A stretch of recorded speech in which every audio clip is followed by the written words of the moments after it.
The judge's gavel slammed down with brutal finality. 30 days. That's all Evelyn Harper had left before losing her 4 daughters forever. Her dead husband's brother sat across the Montana courtroom wearing a smile that promised destruction, while townspeople whispered about the fat widow too broken to deserve her own children. But when Evelyn found a crumpled newspaper ad seeking a cook for 40 dangerous cowboys on a god-forsaken frontier ranch, she made a decision that would either save her family or destroy them completely. Stay until the end to see how one desperate woman rewrote the rules of survival.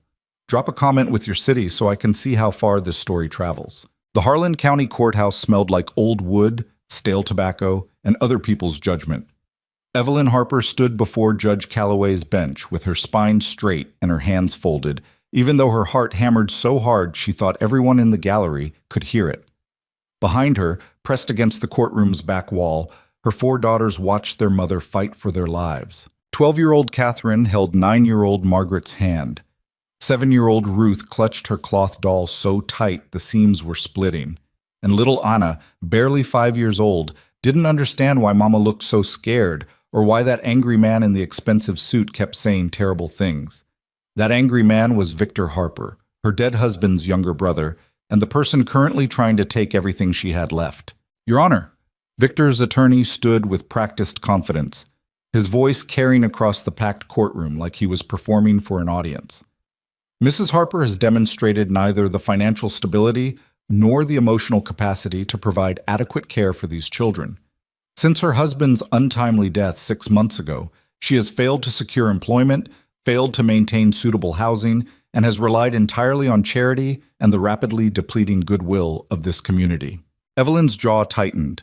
Every word was technically true, which made it hurt worse. The attorney continued, warming to his theme. My client, Mr. Victor Harper, is a successful businessman with a stable home, a respected position in the community, and the means to provide these girls with education, opportunity, and a future their current guardian simply cannot offer. The courtroom gallery buzzed with whispered conversations. Evelyn caught fragments. Poor thing, such a shame, but what can she do? And hated every syllable. These were people she'd known for years, people who'd eaten at her table when Thomas was alive, people who'd called her friend. Now they watched her humiliation like it was dinner theater. Judge Calloway, a weathered man in his 60s with steel gray hair and eyes that had seen every kind of human failure, studied the paperwork before him.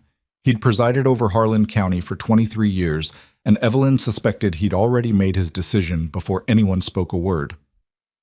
Mrs. Harper, the judge's voice cut through the murmurs.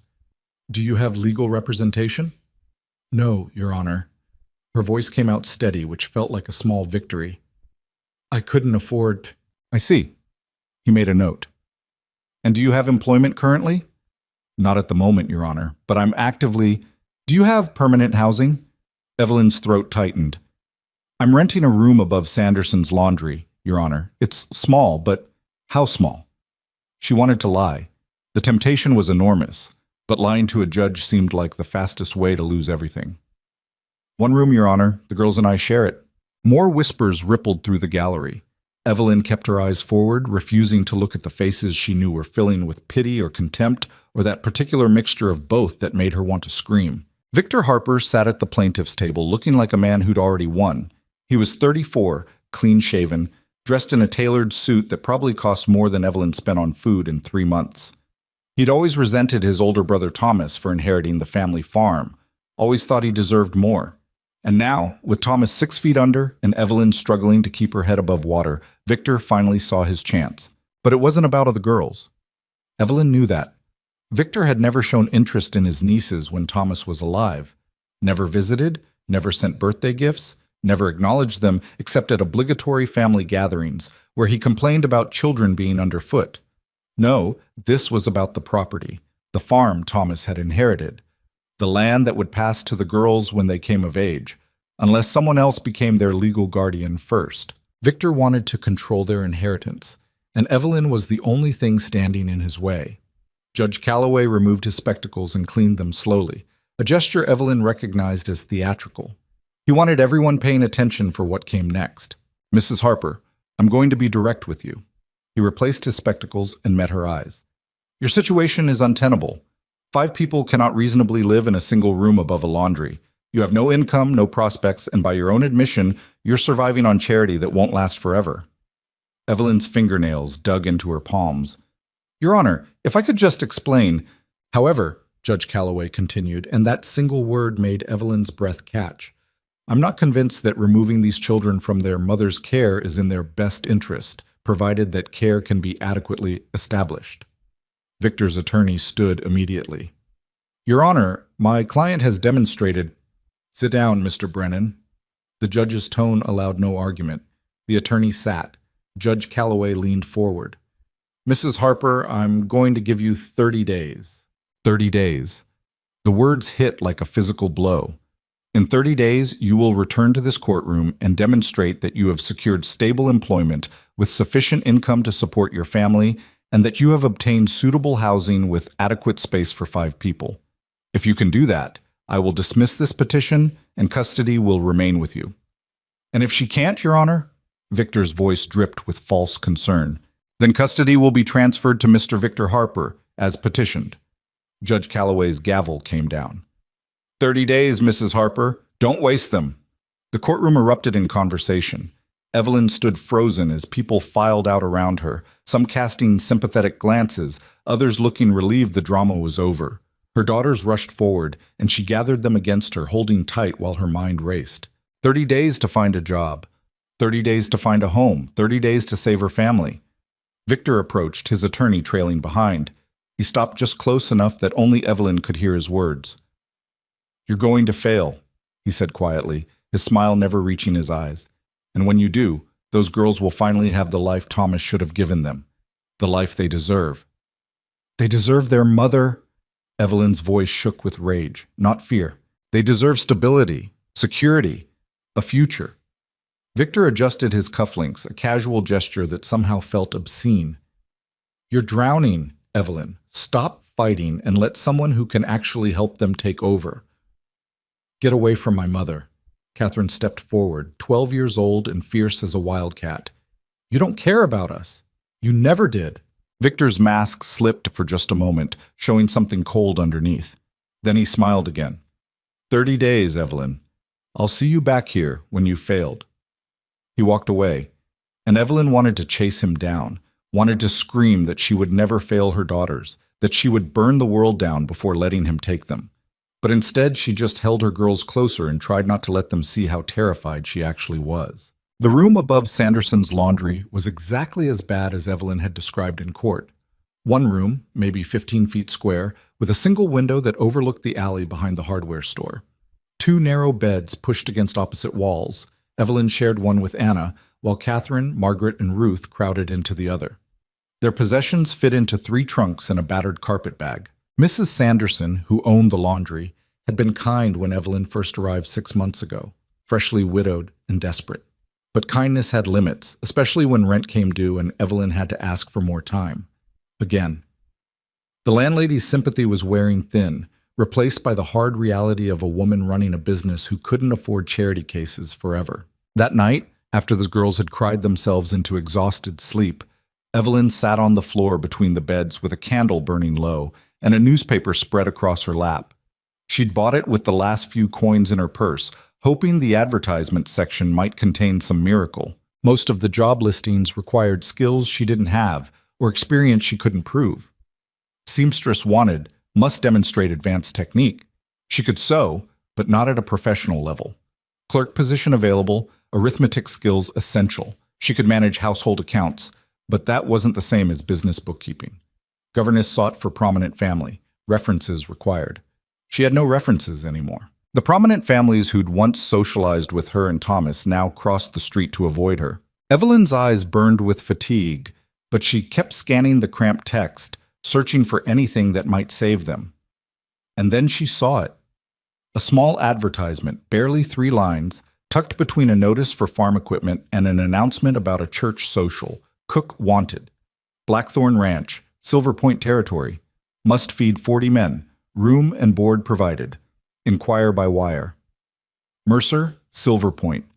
Evelyn read it 3 times, her heart starting to pound. Silver Point Territory was 200 miles northwest, deep in the frontier where Montana gave way to wilderness. She'd heard stories about that region, harsh winters, rough towns, ranches so remote they might as well be on the moon. It was no place for a widow with 4 daughters. But it was a job. Room and board meant housing.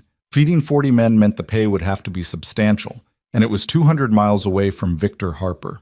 Evelyn's hands shook as she reread the advertisement. This was insane. She'd never cooked for more than her family and occasional guests.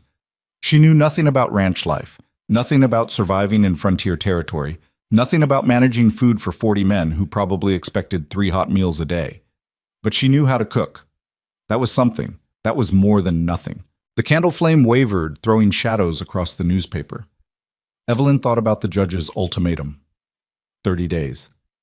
She thought about Victor's cold smile and the certainty in his voice when he said she would fail. She thought about her daughters sleeping fitfully in beds too small, in a room too cramped, in a life too precarious to last much longer. And she made a decision that was either brave or completely reckless. The telegraph office opened at 7 in the morning. Evelyn was there at 6:30, waiting on the wooden bench outside with Anna drowsy against her shoulder and the other girls yawning in the early cold. She'd used the last of her money to buy bread and cheese for breakfast, eaten while walking through streets still mostly empty. Mr. Garrett, the telegraph operator, looked surprised to see her when he unlocked the door. Mrs. Harper, didn't expect customers this early. I need to send a wire. Evelyn's voice was steady, though her stomach churned with anxiety. To Silver Point territory. Mr. Garrett's eyebrows rose. That's frontier country. You sure? I'm sure. He led her inside and Evelyn carefully counted out the coins required for the transmission. She'd rehearsed the message a dozen times during the sleepless hours before dawn, trying to balance honesty with desperation. Mercer Blackthorn Ranch. Stop. Experienced cook seeking position. Stop. Widow with 4 daughters. Stop can start immediately. Stop. Evelyn Harper. Stop. Mr. Garrett transcribed it, his expression carefully neutral, though Evelyn caught him glancing at the girls with something that might have been pity. Want to wait for a reply? How long might that take? Could be hours, could be days. Depends if anyone's at the telegraph station in Silver Point, and if they can get word to the ranch. Evelyn's heart sank, but she nodded. I'll check back this afternoon. They spent the day in the park because the room above the laundry was depressing, and Evelyn needed to keep the girls distracted. Catherine was old enough to understand how bad things were, and the fear in her daughter's eyes made Evelyn's chest ache. The younger girl sensed something wrong but didn't have the context to name it, which somehow felt worse. At 3 o'clock, Evelyn left the girls on a bench with strict instructions not to move and hurried back to the telegraph office. Mr. Garrett looked up when the bell jangled. Got your reply. Evelyn's breath caught. Already? Came through about an hour ago. He handed her the paper, and Evelyn's hands trembled as she read. Harper. Stop. Can you cook for 40 men? Manar Shrine. 3 meals daily. Stop. No fancy food, just substantial and regular. Stop pays $30 monthly, plus housing. Stop. Work hard. Keep discipline. Stop if serious arrive before month end. Stop. Mercer, stop. $30 monthly. That was more than Evelyn had dared hope. More than enough to satisfy Judge Calloway's requirement for stable income. But the rest of the message was stark. Work hard. Keep discipline. This wasn't going to be easy, and arrive before month end meant she had maybe 3 weeks to get there, get settled, and prove herself capable. Bad news? Mr. Garrett asked, misreading her expression. No. Evelyn folded the telegram carefully. It's an opportunity. In Silver Point? Mr. Garrett shook his head. Ma'am, I don't mean to speak out of turn, but that's rough country, real rough, especially for a woman with children. Rough is better than losing them. Evelyn met his eyes. How much for a wire back? She sent her acceptance. Mercer, stop. Accept. Position. Stop Bob. Arriving within 2 weeks, stop. Harper, stop. Then she took her daughters back to their cramped room and explained that they were going on a journey. Selling everything they owned took 3 days and broke Evelyn's heart in slow motion. The furniture from the old house, Thomas's reading chair, the kitchen table where they'd shared 1,000 meals, The trunk that had belonged to her grandmother went to a dealer who paid a fraction of what it was worth. Evelyn's wedding ring, the only jewelry she had left, went to a pawnbroker who barely looked at it before offering an insultingly low price. She took it anyway. Their clothes, except what they could carry, got sold to a second-hand shop. Books went for pennies. Catherine's music box, Margaret's porcelain doll, Ruth's collection of painted stones, all sacrificed to buy train tickets and food for the journey. The girls cried. Evelyn cried too, when they couldn't see her. But piece by piece, she assembled what they needed.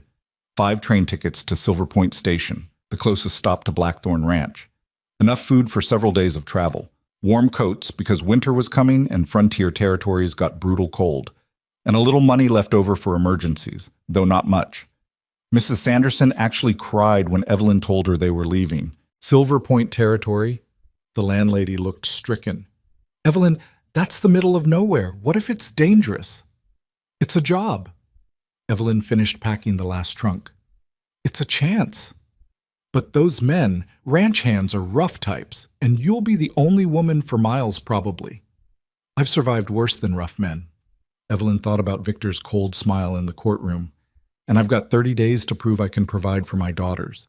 This is how I'm going to do it. Mrs. Sanderson pressed a small package into Evelyn's hands.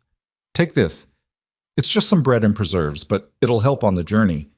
Evelyn's throat tightened. Thank you. You're brave. Mrs. Sanderson's voice cracked. Braver than most people I know. Evelyn didn't feel brave. She felt terrified, but she smiled anyway. The train station was chaos. People shouting, luggage clattering, steam hissing from the locomotive like a mechanical dragon. Evelyn herded her daughters onto the platform, counted their bags twice to make sure nothing was left behind, and tried to project confidence she absolutely didn't feel. Catherine stayed close to her mother, helping with Anna. Margaret held Ruth's hand so tight their knuckles went white. They looked so small against the massive train, so vulnerable. Where are we going, Mama? Anna asked for the 10th time. Somewhere new, sweetheart. Somewhere we can start over. Will there be other children? Evelyn hesitated. The telegram hadn't mentioned other families. It hadn't mentioned anything except 40 men who needed feeding. I don't know, she admitted. But you'll have each other, and you'll have me. They found their seats in a crowded passenger car that smelled like coal smoke and unwashed bodies. The seats were hard, the space cramped, and the other passengers eyed them with curiosity or indifference. Evelyn settled the girls by the window so they could watch the landscape pass, then closed her eyes and tried not to think about everything that could go wrong. The train lurched forward with a scream of metal and steam. Anna squeaked in alarm, then laughed. Margaret pressed her face to the window, watching Harlan County slide away behind them. Mama? Catherine's voice was quiet, meant only for Evelyn's ears. What if we get there and it's horrible? Evelyn looked at her oldest daughter, 12 years old and far too aware of how precarious their situation was. She wanted to promise everything would be fine, that Blackthorn Ranch would be perfect, that they'd never have to be afraid again, but she'd learned that empty promises were worse than hard truths. Then we'll deal with horrible, Evelyn said. Together. Catherine nodded slowly. Uncle Victor is going to be so angry when he finds out we left. Let him be angry. Evelyn felt a fierce satisfaction at the thought. He wanted us to fail. We're not going to give him that satisfaction.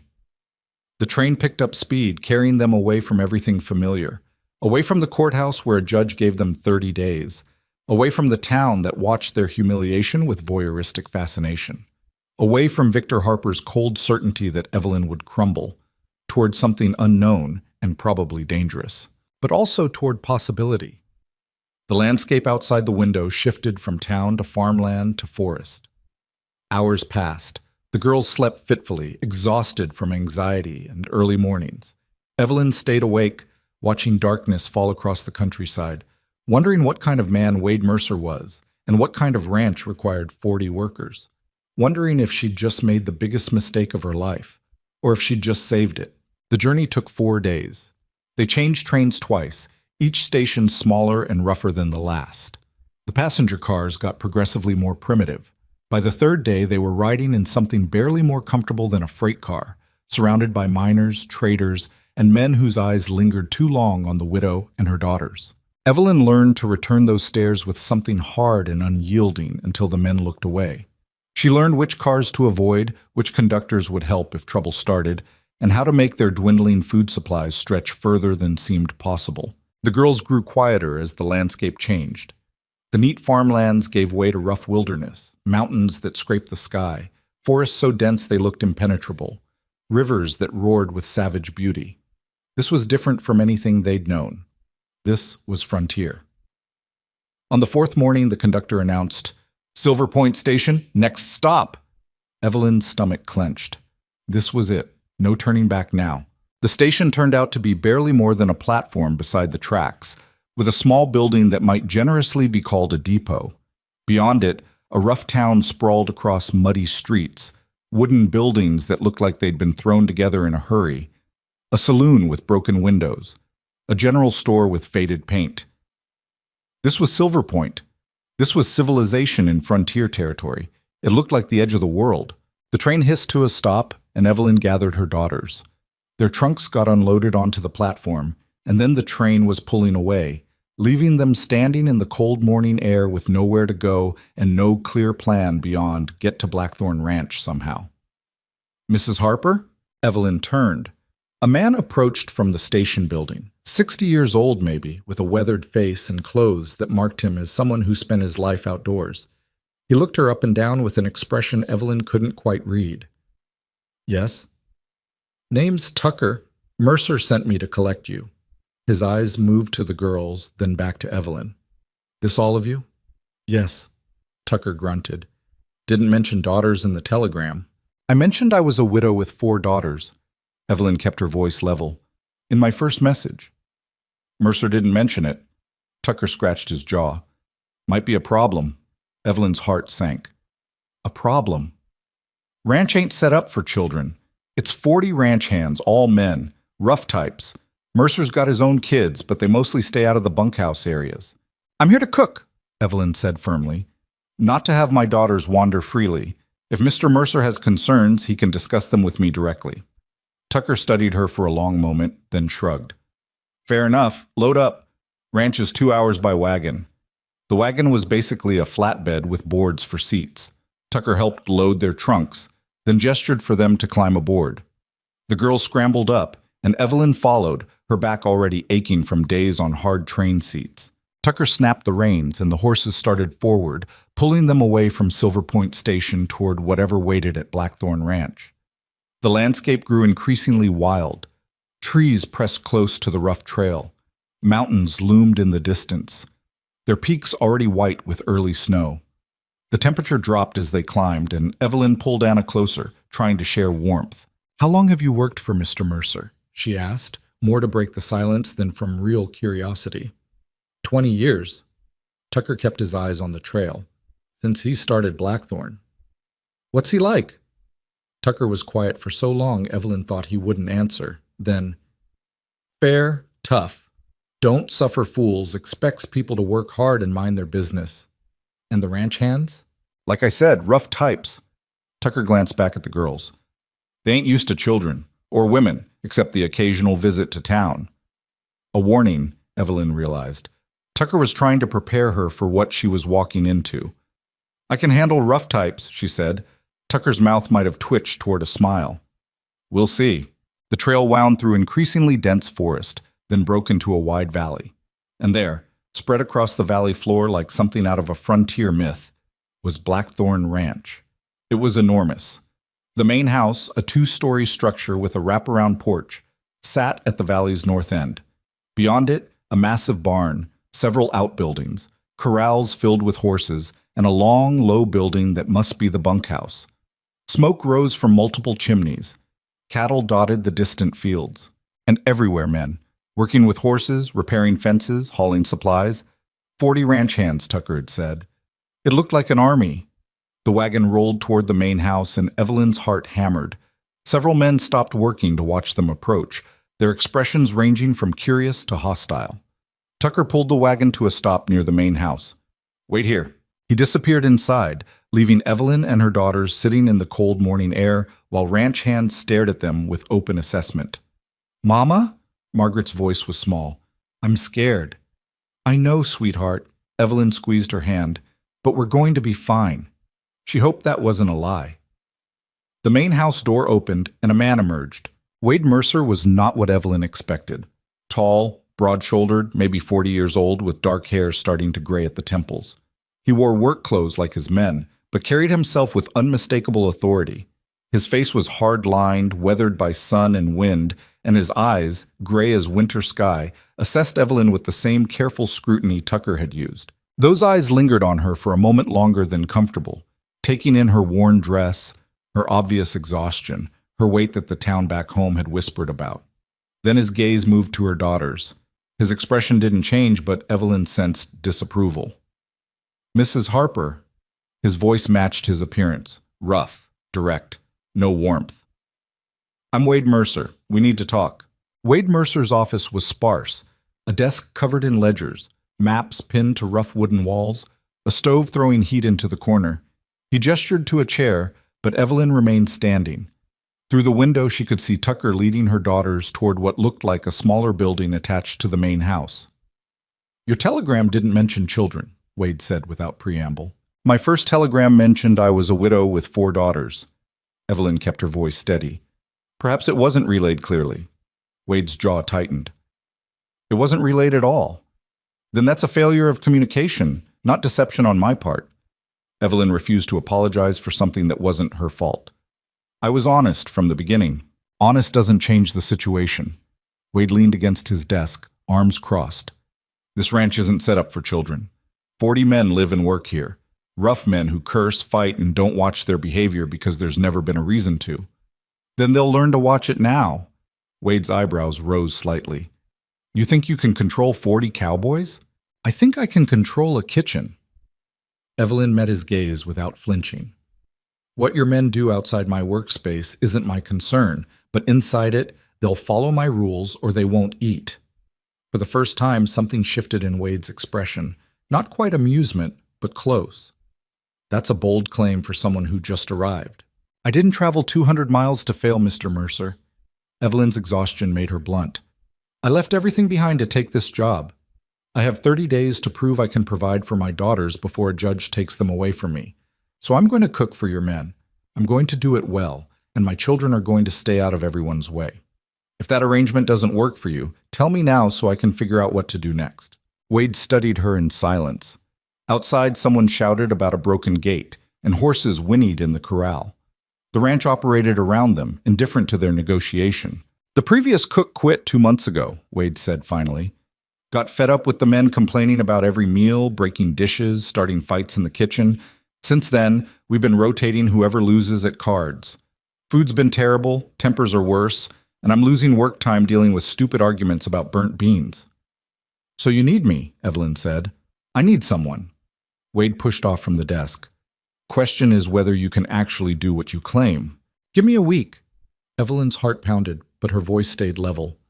1 week. If I can't handle it, I'll leave. You'll owe me nothing except passage back to Silver Point.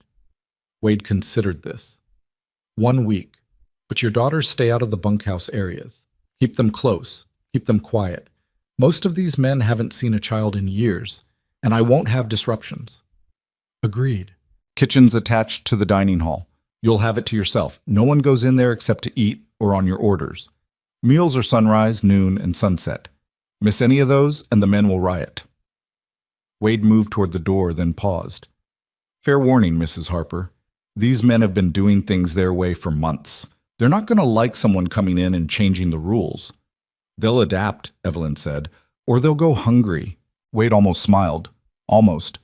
Tucker will show you the setup. We eat in 2 hours. Evelyn's stomach dropped. 2 hours?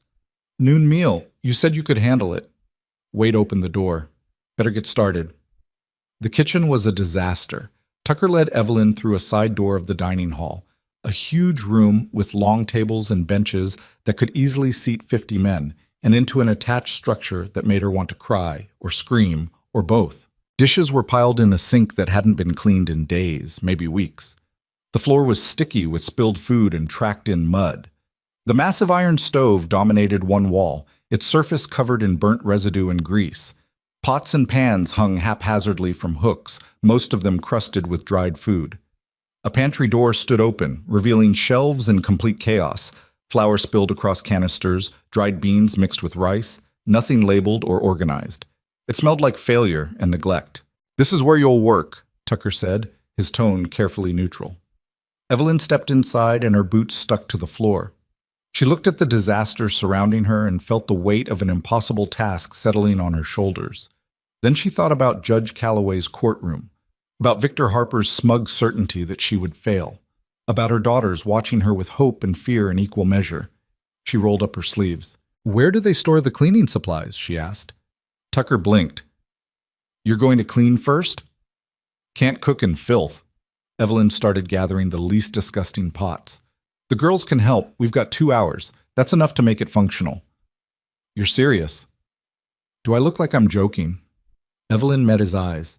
"I need soap, brushes, and whatever passes for cleaning rags around here. And I need to know what food supplies we actually have." Tucker stared at her for a long moment, then shook his head slowly. "Soap's in the storage shed. I'll send someone with it." He left, and Evelyn stood alone in the wreck of a kitchen, feeling the magnitude of what she'd gotten herself into. Catherine appeared in the doorway, Margaret and Ruth behind her. "Mama? Tucker said we should stay out of the way, but I need your help," Evelyn interrupted. "All of you, even Anna." Relief flooded Catherine's face. "What do we do?" "We're going to clean this kitchen like our lives depend on it," Evelyn said. "Because they do." They worked like the building was on fire. Catherine tackled the dishes with a determination that made Evelyn's chest ache with pride. Margaret and Ruth scrubbed the floor on their hands and knees, their dresses getting filthy, but their faces set with concentration. Even Anna helped, wiping down the lower shelves of the pantry with a rag bigger than her head. Evelyn attacked the stove, scraping away months of neglect with a wire brush until her arms burned. She organized the pantry with military efficiency, separating flour from sugar from cornmeal, grouping spices together, making sense of the chaos. An hour passed. The kitchen began to look less like a health hazard and more like a place where food could actually be prepared. Tucker returned with a young man carrying 2 large sacks. "Supplies you asked for. This here's Billy. He helps with odd jobs." Billy couldn't have been more than 18, rail-thin with nervous eyes that kept darting to Evelyn's daughters. "Ma'am," he mumbled.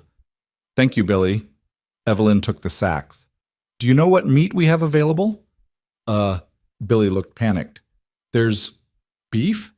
In the cold shed?" "Show me." The cold shed was exactly what it sounded like. A small building dug partially underground where the temperature stayed cool enough to preserve meat for a few days. Inside, several large cuts of beef hung from hooks, along with some chickens and what looked like venison. Evelyn calculated quickly. 40 men. Substantial portions. She'd need at least 3 of those beef cuts, plus everything else she could throw together. "Bring 3 of the beef cuts to the kitchen," she told Billy, "and 4 of those chickens." Billy gaped. "All that? Do these men eat like birds or like workers?" Evelyn raised an eyebrow. Workers. Big workers." "Then move."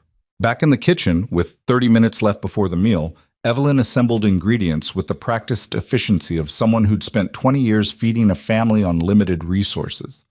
She had beef, she had chickens, she had potatoes and onions and carrots.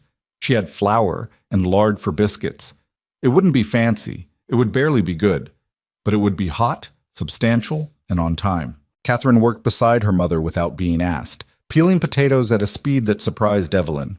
Margaret kept the stove fed with wood, maintaining the temperature. Ruth and Anna stayed out of the way, sitting quietly in the corner and watching their mother work with wide eyes.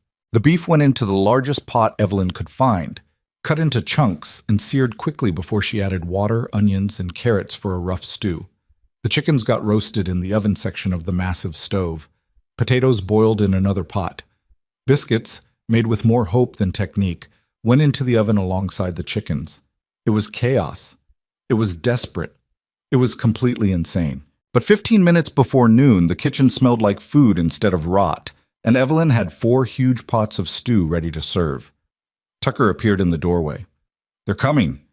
Evelyn heard them before she saw them. Boots on wooden floors, voices raised in conversation, the scrape of benches being pulled out from tables. Through the serving window that opened from kitchen to dining hall, she watched 40 men file into the room. They were exactly what Tucker had promised. Rough types. Men whose faces were weathered by sun and wind, whose hands were scarred from hard work, whose clothes were permanently stained with dirt and sweat. They ranged in age from Billy's teenage years to grizzled veterans who looked like they'd been working ranches since before Evelyn was born. And every single one of them stopped talking when they saw the woman standing behind the serving window. The silence was immediate and complete. Evelyn had spent most of her life being looked at, examined, judged, found wanting by people who thought a woman's worth could be measured by her waistline or her bank account.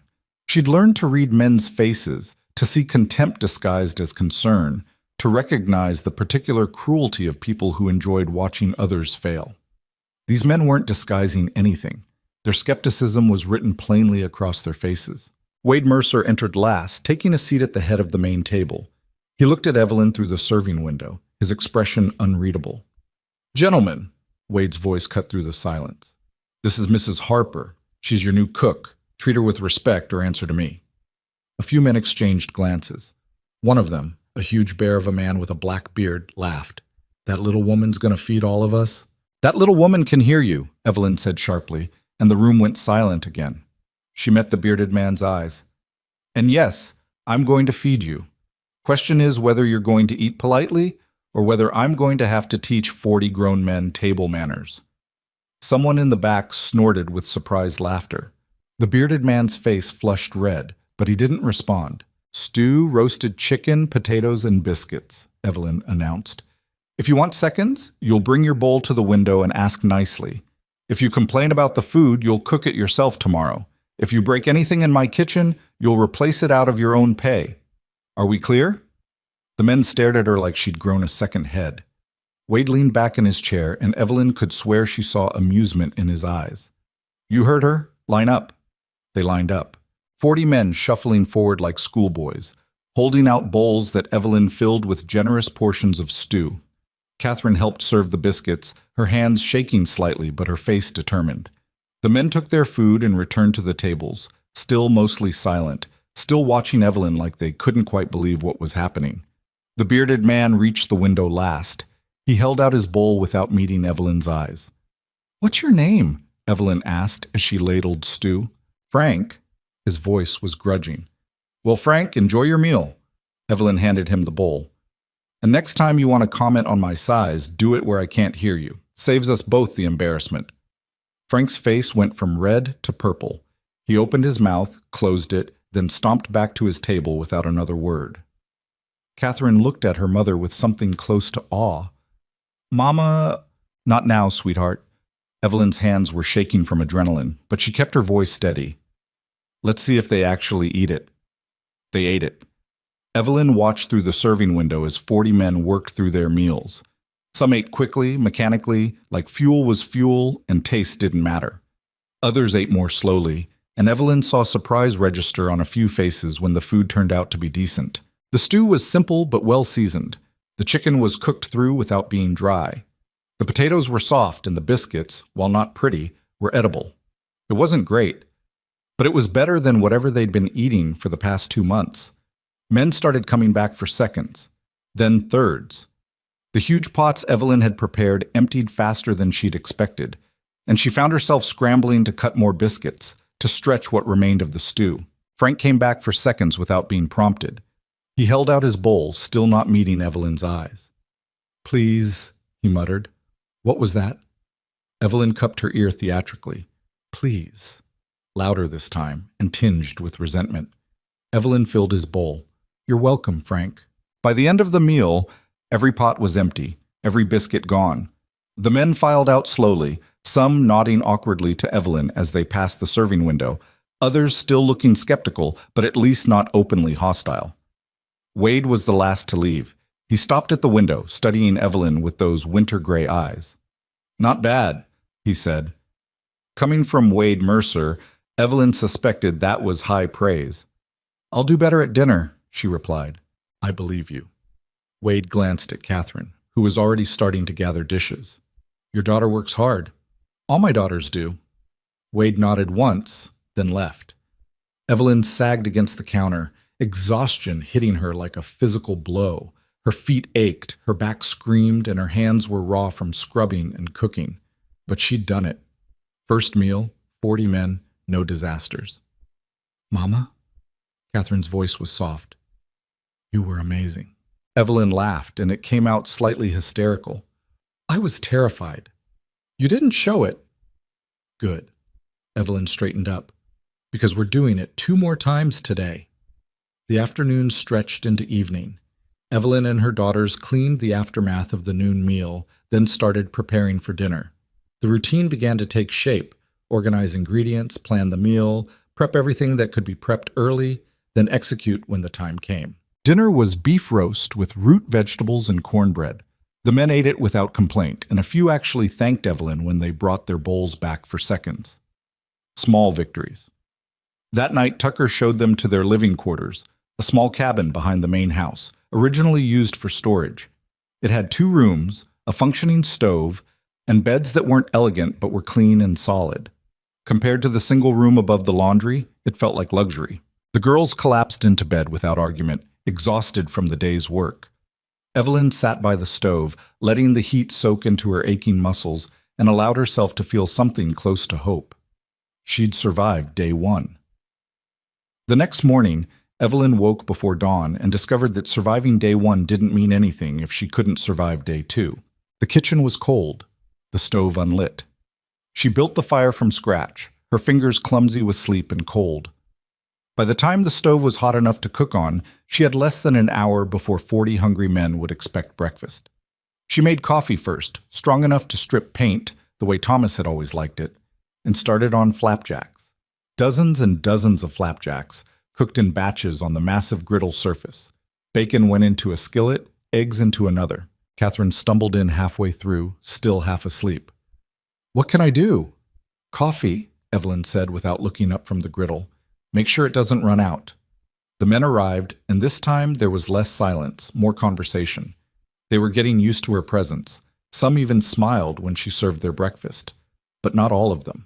A man named Carson, lean and wiry with a perpetual sneer, made a point of examining his plate critically before eating. "Flapjacks are burnt on the edges." "Then eat around the edges," Evelyn replied. "Previous cook didn't burn them." "Previous cook quit." Evelyn met his eyes. "I'm still here." Carson's sneer deepened, but he didn't say anything else. He ate his breakfast and left, but Evelyn could feel the hostility radiating from him like heat from a stove. After breakfast, Wade appeared in the kitchen doorway. "Need to talk." Evelyn wiped her hands on her apron. "About what?" "Some of the men are complaining." Her stomach sank. "About the food?" "About your daughters." Wade's expression was carefully neutral. "They're concerned about having children around. It makes them uncomfortable." "My daughters stay in our cabin or here in the kitchen," Evelyn said. "They don't go near the bunkhouse. What exactly is the complaint?" "That they're here at all." Wade crossed his arms. "These men signed on to work a ranch, not live near a family. And I signed on to cook for them, not to abandon my children." Evelyn's voice hardened. "Is this coming from you or from them?" "Does it matter?" "Yes." Evelyn stepped closer. "Because if you have a problem with my daughters being here, tell me directly. If it's your men complaining, then tell them to focus on their work and stop concerning themselves with things that don't affect them." Wade studied her for a long moment. "You're not afraid to push back, are you?" "I'm terrified," Evelyn admitted, "but fear doesn't change what needs to be said." Something shifted in Wade's expression, not quite respect, but recognition. "Keep your daughters close. I'll handle the men." He left, and Evelyn leaned against the counter, her hands shaking. She'd gambled by pushing back against Wade's authority, but backing down felt like the beginning of a slow surrender. The days blurred together into exhausting routine. Wake before dawn, light the stove, prepare breakfast for 40 men. Clean up, prepare lunch. Clean up, prepare dinner. Fall into bed exhausted, sleep poorly, wake and repeat. Evelyn's hands developed calluses. Her feet ached constantly. She lost weight from the sheer physical demands of the work, which felt ironic given how much the townspeople back home had judged her size. But slowly, grudgingly, things began to shift.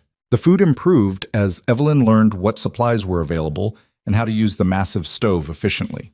The kitchen stayed clean because she insisted on it with an iron will that brooked no argument. The men learned that complaining about meals meant volunteering to help cook the next one, and complaints dropped significantly. Catherine became Evelyn's right hand, working with quiet competence that made her seem older than 12. Margaret and Ruth helped with cleaning and basic prep work. Even Anna learned to set tables and fetch supplies from the pantry. They were surviving. But survival wasn't the same as acceptance. Carson continued to make snide comments about the food, the kitchen's organization, the unnatural situation of women and children on a working ranch. A few other men seemed to agree with him, though most stayed neutral or actively defended Evelyn when Carson got particularly nasty. Frank, surprisingly, became one of Evelyn's defenders. The huge bearded man who'd laughed at her on the first day now shut down anyone who spoke disrespectfully about the cook in his presence. He never said much directly to Evelyn, but his loyalty was obvious.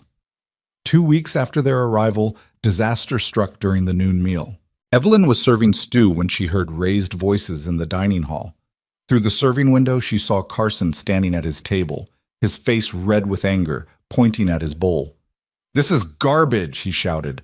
"Burnt meat and mushy vegetables. My dog ate better than this." The dining hall went quiet. Evelyn set down her ladle very carefully. She walked through the kitchen door and into the dining hall, aware of 40 pairs of eyes watching her approach Carson's table. "Is there a problem?" Her voice was level. "Yeah, there's a problem." Carson shoved his bowl toward her. "This food is barely edible. We deserve better than some fat widow who doesn't know the difference between cooking and burning." The silence in the room became absolute.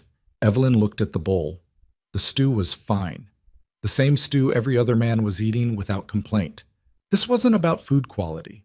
This was about Carson testing her, seeing if he could break her in front of everyone. She picked up his bowl and examined it carefully. Then she walked to the kitchen and returned with a fresh bowl filled from the same pot. "Here," she said, setting it in front of Carson. "Try this." Carson looked suspicious, but took a bite. His expression didn't change. "It's the same." "Of course it's the same." Evelyn's voice stayed calm. "Because there's nothing wrong with the food. Your complaint isn't about cooking. It's about me being here at all. So let me make something very clear to everyone in this room." She turned to address all 40 men. "I am not your servant. I'm not here to take abuse or listen to complaints from men who wouldn't last one day doing what I do. I wake before dawn every morning to feed you. I work through pain and exhaustion to make sure you have 3 hot meals every day. And if that's not good enough for you, if you want someone who'll smile and nod while you insult them, then you're welcome to cook for yourselves." Evelyn turned back to Carson. "But if you stay, you will show respect. Not because I'm a woman, not because I'm a widow, but because I work harder than most of you, and I do it without complaining. So eat your food or go hungry. Your choice." Carson stared at her, his face cycling through anger, shock, and something that might have been shame. The dining hall remained silent. Then Frank started clapping. It was slow at first, his huge hands coming together in a steady rhythm. Then another man joined in. Then another. Within seconds, most of the dining hall was applauding, and Carson sat frozen in his seat, his face burning red. Evelyn didn't wait for his response. She walked back to the kitchen with her head high and her legs shaking, and once she was out of sight, she had to grab the counter to keep from collapsing. Catherine was there immediately. "Mama, I'm fine." Evelyn's voice shook. "I'm fine." But she wasn't fine. She was terrified that she'd just made everything worse, that Carson would escalate, that the fragile peace she'd been building would shatter. That evening, Wade came to the kitchen after dinner service ended. Evelyn was scrubbing pots, her hands red and raw, while her daughters swept the floor. "Carson's gone," Wade said without preamble. Evelyn's hands stilled. "What?" "Fired him. Told him to pack his gear and be off the ranch by morning." Wade leaned against the doorframe. "Can't have a hand who disrespects the cook. Sets a bad precedent." "You didn't have to." "Yes, I did." Wade's voice was firm. "You stood up for yourself today. Showed every man here that you're not someone to be pushed around. But if I'd let Carson stay after that display, it would have undermined you. Made it seem like his behavior was acceptable." Evelyn swallowed hard. "Thank you." Wade nodded. "You're doing good work here, Mrs. Harper. Better than you probably realize. The men are eating better, fighting less, working harder. Even the ones who complain know things are better now. Even with my daughters here? Evelyn couldn't help the edge in her voice. Especially with your daughters here. Wade glanced at Catherine, who was pretending not to listen. Shows them what they're working for. Reminds them there's more to life than punching cattle and drinking on paydays. He left before Evelyn could respond. That night, lying in bed while her daughters slept, Evelyn thought about Wade's words. She thought about Frank's applause and Carson's humiliation. She thought about how she'd stood in front of 40 men and demanded respect, even though her hands were shaking and her voice wanted to break. She thought about the telegram she needed to send to Judge Calloway, documenting her employment and housing situation. And for the first time since leaving Harlan County, she let herself believe that maybe, just maybe, she was going to win. The morning after Carson left, Evelyn found a dead rabbit on the kitchen doorstep. It wasn't hanging from a hook or placed carefully. Someone had thrown it there, leaving it sprawled in the dirt with its neck twisted at an unnatural angle. A message, though Evelyn wasn't entirely sure what the message was supposed to be. She picked it up by the ears, carried it to the cold shed, and skinned it for that night's stew. If someone thought a dead animal would frighten her, they'd clearly never raised 4 children on a farm. But the incident left her uneasy. Carson was gone, but his allies remained. She could feel their resentment like a physical presence whenever she served meals, could see it in the way certain men wouldn't meet her eyes, or made a point of eating quickly and leaving without a word. Wade noticed too. He started appearing in the dining hall more frequently during meals, his presence alone enough to keep open hostility at bay. But he couldn't be there every moment, and Evelyn knew the tension was building towards something. 3 weeks into their time at Blackthorn Ranch, a letter arrived from Harlan County. Tucker brought it to the kitchen during breakfast cleanup, his expression grave. This came on yesterday's mail run. Figured you'd want it right away. Evelyn's hands were covered in dishwater and grease, but she dried them quickly and took the envelope. Her name was written in precise script across the front, and the return address made her stomach drop. Victor Harper's attorney. Catherine looked up from the dishes. Mama, what is it? Nothing good. Evelyn opened the envelope with shaking hands. The letter was brief and devastating. Victor had petitioned to move the custody hearing forward, claiming that Evelyn's abandonment of Harlan County demonstrated her unfitness as a mother. He was requesting an immediate hearing to be held in 2 weeks, barely enough time for Evelyn to travel back, let alone prepare any kind of defense. The attorney's language was cold and clinical, describing Evelyn's decision to leave as fleeing jurisdiction and her employment at a cattle ranch as exposing minor children to morally questionable circumstances. He suggested that Evelyn's desperate situation proved Victor's initial claims about her instability. Evelyn read the letter 3 times, each reading making her angrier and more terrified in equal measure. Mama? Catherine's voice was small. Is it about Uncle Victor? Evelyn looked at her daughter, 12 years old and trying so hard to be brave. Behind Catherine, Margaret and Ruth had stopped working, their faces pale with understanding. Even Anna sensed something wrong, her small hand clutching her doll tighter. Yes, Evelyn folded the letter carefully, buying time to control her voice. He's trying to change the hearing date. Move it up. Can he do that? Catherine's hands twisted in her apron. Apparently, Evelyn set the letter on the counter. His lawyer seems to think my being here makes me look irresponsible. That's not fair, Margaret's voice cracked. You came here to work, to take care of us. Fair doesn't matter in a courtroom, sweetheart. Evelyn's throat tightened. What matters is what the judge believes. She spent the rest of the day working mechanically, her mind racing through impossible calculations. 2 weeks meant she'd have to leave within days to make it back to Harlan County in time. But leaving meant abandoning the job she'd just started, which would prove Victor's point about her instability. Staying meant missing the hearing, which would almost certainly result in losing custody by default. There was no good choice. Every option led to failure. That evening, Wade found her sitting on the cabin's small porch after the girls had gone to bed.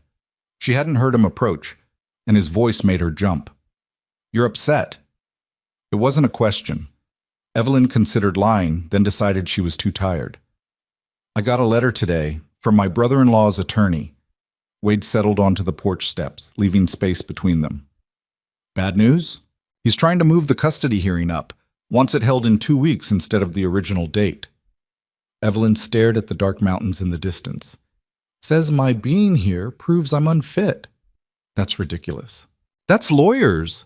Evelyn's laugh was bitter. They'll twist anything to fit their narrative. Woman takes a job 200 miles away to support her children? Must be running from responsibility. Woman works 70 hours a week feeding 40 men? Must be exposing her daughters to moral danger. Wade was quiet for a moment. What are you going to do? I don't know. The admission hurt. If I go back for the hearing, I lose this job and prove I can't hold steady employment. If I stay, I miss the hearing and lose custody anyway. Either way, Victor wins. There's a third option. Evelyn turned to look at Wade. His face was mostly shadow in the dim light, but his voice was steady. Fight him here, Wade said. Demand the hearing be held in Silver Point. I can't demand anything. I'm not the one petitioning the court. No, but you can file a response requesting venue change. You have the right to request the hearing be held in your current county of residence. Wade leaned back against the porch post.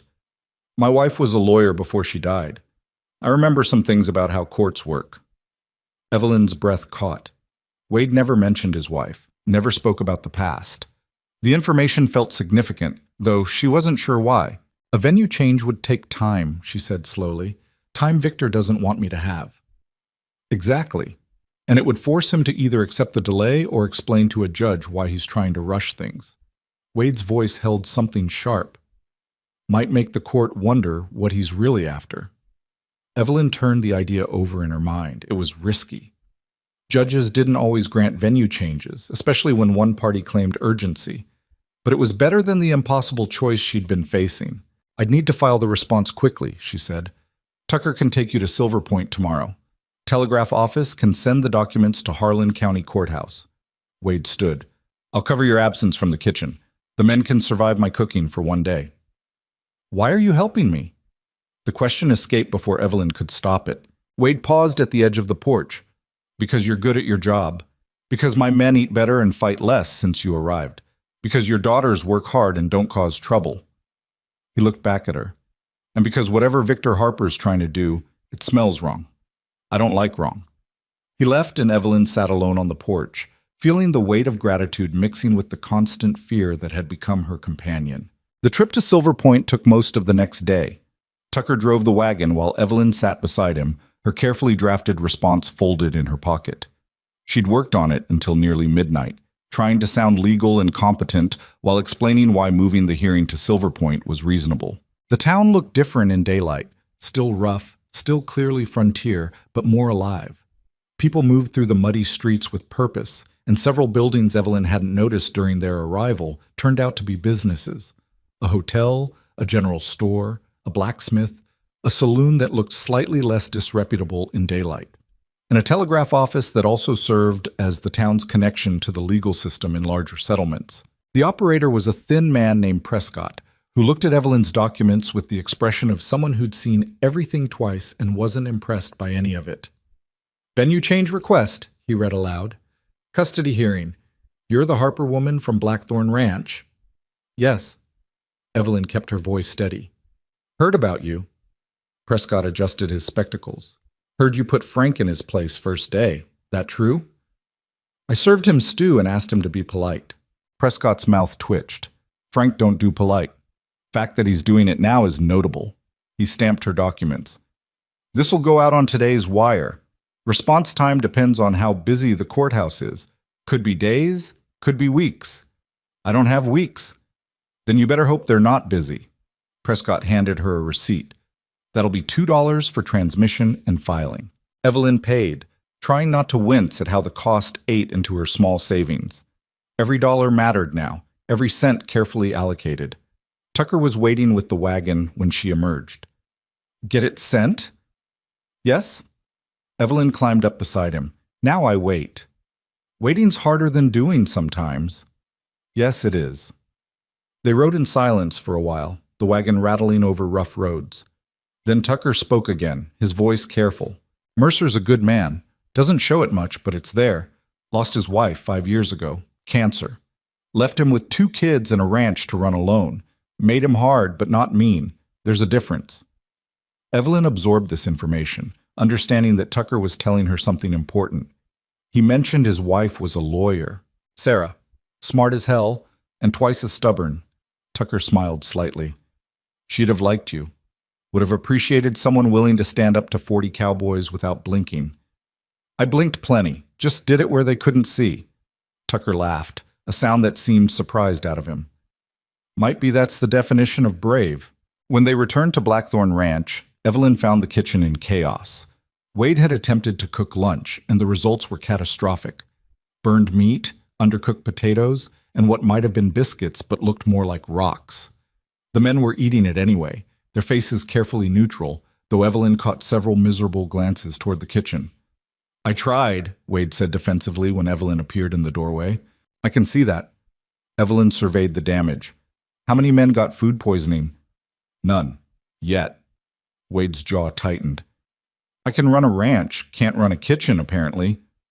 Different skills. Evelyn started assessing what could be salvaged. How much time until dinner? 3 hours. Then get out of my kitchen before you break something else. Wade left without argument, and Evelyn threw herself into damage control. Catherine appeared minutes later, took one look at the disaster, and started cleaning without being asked. Together they restored order, prepared a dinner substantial enough to make up for the terrible lunch, and managed to have everything ready when the dinner bell rang. The men's relief was palpable. Several actually thanked Evelyn when she served their portions, and Frank went out of his way to tell her the beef roast was the best thing he'd eaten in years. It was a small victory, but it felt significant. These men were depending on her. They might not all like her, might not all want her here, but they needed her. That meant something. A week passed with no response from the courthouse. Evelyn tried not to let the anxiety consume her, tried to focus on work and her daughters, and the daily routine that kept them fed and housed. But at night, lying awake in the dark, she imagined Victor reading her venue change request and laughing. Then, on a cold morning when frost covered the ground and winter felt very close, Tucker appeared in the kitchen with another letter. From the courthouse, he said, handing it to Evelyn. Her hand shook as she opened it. The response was brief, written in the same clinical language lawyers seemed to love. The venue change request had been denied. The judge saw no compelling reason to move the hearing from Harlan County, especially given Victor Harper's claims of urgency. The hearing would proceed as scheduled, in 10 days. Evelyn read the letter 3 times, feeling her careful plans crumble into dust. Bad news? Tucker's voice was gentle. They denied it. Evelyn's voice sounded hollow, even to herself. I have to go back to Harlan County, which meant leaving the ranch, abandoning the job, proving Victor right about her instability. She made it through breakfast service on autopilot, her mind racing through scenarios that all ended badly. The men ate quietly, sensing something wrong but not asking questions. Even Frank kept his head down, his usual loud presence muted. After breakfast, Evelyn found Wade in his office. He looked up from paperwork when she knocked, his expression already preparing for bad news. They denied the venue change, Evelyn said without preamble. The hearing's in 10 days, in Harlan County. Wade leaned back in his chair. So you leave. I don't have a choice. If I miss the hearing, you lose custody. I understand. Wade's voice was matter-of-fact. When do you need to go? Tomorrow. Maybe the day after. It'll take at least 3 days to get there, and I need time to prepare. Evelyn's throat tightened. I'm sorry. I know this leaves you without a cook again. We'll manage. Managed before you came. Wade studied her with those winter-gray eyes. What happens after the hearing? If I win, I come back. If I lose... Evelyn's voice broke. She cleared her throat. If I lose, it doesn't matter. You'll win. The certainty in Wade's voice surprised her. You don't know that. I know you. Wade stood, moving around the desk. I've watched you handle 40 stubborn men, turn a disaster of a kitchen into something functional, and stand your ground when people twice your size tried to intimidate you. Victor Harper doesn't stand a chance. Evelyn wanted to believe him, but she'd seen how courts worked, how judges looked at women like her with a mixture of pity and contempt. Thank you, she managed, for giving me this chance. Even if it ends badly, you gave me a chance. It's not ending. Wade's voice was firm. You're coming back, and when you do, this job will be waiting. That night, Evelyn explained to her daughters that they were leaving. Catherine cried quietly. Margaret and Ruth clung to each other. Anna asked if Uncle Victor was going to take them away, and Evelyn had to say she didn't know. They packed their few possessions in silence, the cabin that had started to feel like home becoming just another temporary stop. Evelyn was folding clothes when someone knocked. She opened the door to find Frank standing on the porch, his huge frame barely fitting in the doorway. He held his hat in his hands, turning it nervously. "Ma'am?" His voice was gruff. "Heard you're leaving." "Yes, I have to attend a court hearing." Frank nodded slowly. "Heard about that too. Your brother-in-law trying to take the girls." Evelyn didn't bother asking how he knew. Information traveled fast on a ranch where men had little to do in the evenings besides gossip. "That's the situation," she said. "Well," Frank shifted his weight. "Me and some of the boys been talking. We want to help." "Help how?" "Come with you. Testify or whatever needs doing." Frank's face reddened. "I know I wasn't kind when you first got here. Said things I shouldn't have. But you're good people, ma'am. Anyone can see that. And it ain't right. Someone trying to take your kids just because he's got money and you don't." Evelyn's vision blurred. "Frank, I ain't alone in thinking it." Frank rushed on, like he needed to get the words out before he lost courage. "Billy wants to come. So does Paul and Marcus, and at least a dozen others. We figure if the judge hears from men who've seen you work, seen how you raise your girls, it might make a difference." "I can't ask you to do that." Evelyn's voice shook. "It's 3 days' travel each way. You'd lose wages." "Mercer already said he'd pay us regular for the time." Frank met her eyes. "Said any man who wants to stand up for you can do it on ranch time. So that's settled." Evelyn couldn't speak. The generosity felt overwhelming, impossible to process. "You don't have to decide now," Frank continued. "Just think about it. We leave tomorrow or the day after, there'll be men ready to ride with you." He left before Evelyn could respond, and she stood in the doorway watching him walk back toward the bunkhouse. This huge man who'd laughed at her on her first day and was now offering to travel 6 days round trip to defend her to a judge. When she turned back inside, Catherine was watching her with wide eyes. "They're going to help us, Mama?" "Apparently." Evelyn's voice cracked. "Apparently they are." The next 2 days passed in a blur of preparation. Evelyn continued cooking, trying to maintain routine while her mind raced ahead to the courtroom confrontation. She wrote down everything she could think of that might help her case: dates, details, evidence of employment and housing. Wade appeared in the kitchen the evening before departure. "Tucker's taking you in the large wagon. More room for passengers." "Passengers?" Evelyn looked up from the stew she was stirring. 15 men volunteered." Wade's voice was carefully neutral. "I'm coming too." Evelyn's ladle clattered against the pot. "You can't. The ranch will be fine for a few days. My foreman can handle things." Wade crossed his arms. "And before you argue, this isn't charity. It's practical. My cook's custody situation affects my operation. I have an interest in making sure you win." "That's a flimsy excuse and we both know it." "Maybe." Wade almost smiled. "But it's the one I'm using." That night, Evelyn couldn't sleep. She lay in the dark, listening to her daughters breathe, thinking about the impossible thing that was happening. 15 ranch hands and their boss, traveling 3 days to defend a woman most of them had known for less than a month. She thought about Frank's apology and Billy's nervousness and the way the men had started treating her with something that looked like respect. She thought about Wade's steady presence and Tucker's quiet support and the cabin that had become a home. And she thought about Victor Harper, sitting in his comfortable house in Harlan County, certain that he'd already won. Morning came too quickly. The sun wasn't up yet when Evelyn and her daughters loaded into the large wagon. Tucker drove, with Wade beside him. Behind them, in a second wagon, 15 ranch hands crowded together. Frank and Billy, and men whose names Evelyn was still learning. They looked like an army. A rough, mismatched, completely unexpected army. As the wagons pulled away from Blackthorn Ranch, Evelyn looked back at the kitchen, where she'd fought so hard to prove herself. She'd left everything behind once to come here. Now she was leaving here to fight for the right to come back. Catherine slipped her hand into Evelyn's. "We're going to win, Mama." "Yes," Evelyn said, and tried to believe it. "We are." The journey back to Harlan County was brutal. 3 days of rough roads, cold nights camping under inadequate shelter, and food that was barely adequate. The men took turns driving, rotating through so no one got too exhausted. They shared their warmth at night when the temperature dropped, building fires and huddling close in a way that would have scandalized the townspeople back home. Evelyn watched these rough cowboys transform into protectors.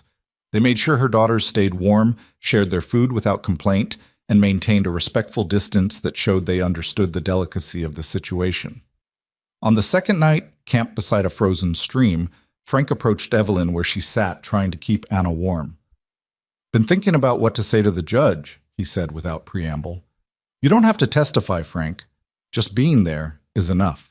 "No, I want to." Frank's expression was serious. "Want to tell him how you took a kitchen that was falling apart and made it work.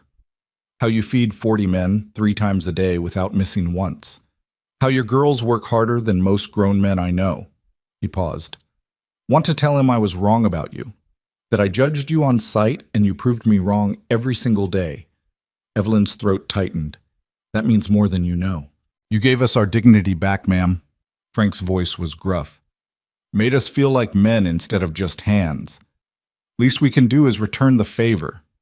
They reached Harlan County on the afternoon of the third day, and Evelyn felt her stomach knot as familiar buildings came into view. The courthouse, the street she'd walked, the lives she'd left behind. The wagon rolled through town, and people stopped to stare. Evelyn Harper had left alone and desperate. She was returning with an escort that looked like something out of a frontier legend.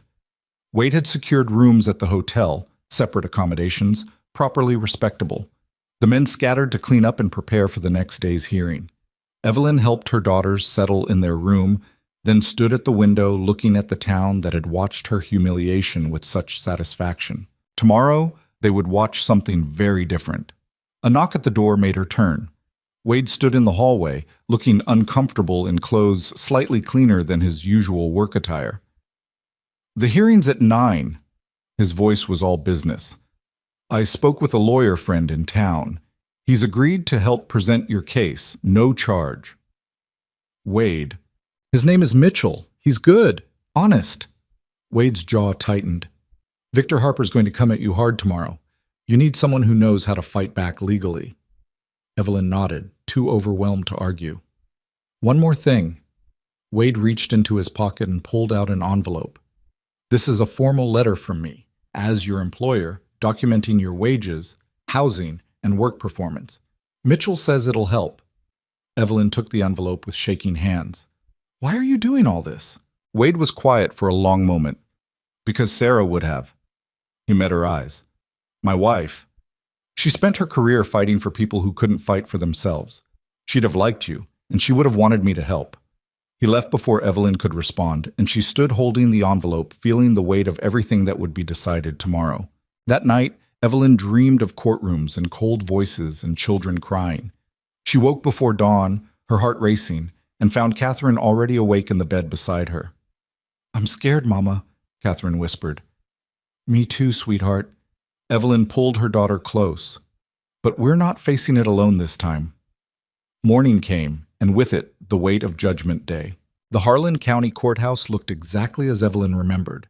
Imposing gray stone, tall windows that seemed designed to make people feel small, and steps worn smooth by decades of footfalls from those seeking justice, or mercy, or simply an end to uncertainty. She stood at the bottom of those steps with her daughters clustered behind her and an army of cowboys flanking her sides, and felt the entire town watching. They were watching. People lined the street, clustered on porches, peered through shop windows. Word had spread overnight about the widow Harper returning with reinforcements, and the spectacle had drawn out everyone who'd watched her initial humiliation with such satisfaction. Evelyn recognized faces in the crowd. Mrs. Patterson from the church auxiliary, who'd stopped inviting Evelyn to meetings after Thomas died. Mr. Henley, who'd refused to extend credit at his general store. The Whitmore family, banker Edmund Whitmore, his wife Margaret, and their 2 pristine children who'd never been allowed to play with Evelyn's daughters, even when Thomas was alive. Margaret Whitmore stood on the courthouse steps like she owned them, her expensive dress a statement of everything Evelyn wasn't. She watched Evelyn's approach with an expression of calculated distaste. "Well," Margaret said loudly enough for everyone to hear, I see you've brought quite the escort, Evelyn. How colorful. Frank stepped forward, and Evelyn put a hand on his arm before he could speak. She met Margaret's eyes with a calm she didn't feel. Good morning, Mrs. Whitmore. Lovely day for a hearing. Margaret's smile was sharp. Is it? I imagine it's rather dreadful for you. All this way just to lose. We'll see. Evelyn moved past her, leading her daughters up the steps. The Cowboys followed in a wave of worn leather and trail dust that made the well-dressed townspeople step back hastily. Inside, the courthouse was already filling with spectators. The gallery seats were packed, and more people stood along the walls. Evelyn spotted the lawyer Wade had arranged. Mitchell, a man in his 50s with kind eyes and a worn suit that suggested he wasn't the type who took only wealthy clients. He approached quickly, offering his hand. Mrs. Harper, I'm Daniel Mitchell. We should talk before the hearing begins. They found a small anteroom off the main corridor. Mitchell spread papers across a scarred table while Evelyn's daughters waited outside with Tucker and Wade. I've reviewed the petition, Mitchell said without preamble. Victor Harper is claiming financial instability, unsuitable living conditions, and moral unfitness due to your current employment situation. His attorney will paint you as desperate, reckless, and unable to provide a stable home. That's accurate about the desperate part. Evelyn's voice was steady. The rest is lies. Then we counter with facts. Mitchell tapped the papers. You have documented employment at Blackthorn Ranch with wages of $30 monthly plus housing. That's more stable income than half the families in this county. You have written testimony from your employer and 15 ranch hands willing to speak on your character. And you have 4 daughters who are clearly well cared for. Will the judge care about any of that? Evelyn had learned not to trust the system. Judge Calloway is fair, if old-fashioned. He'll care about evidence. Mitchell met her eyes. But I'll be honest, Mrs. Harper. Victor Harper has money, status, and a respectable life on paper. You'll need to show not just that you can provide adequately, but that removing the children from your care would harm them. Can you do that? Evelyn thought about Catherine's fierce protectiveness, Margaret's quiet strength, Ruth's careful observations, Anna's trust that Mama would keep them safe. Yes, she said.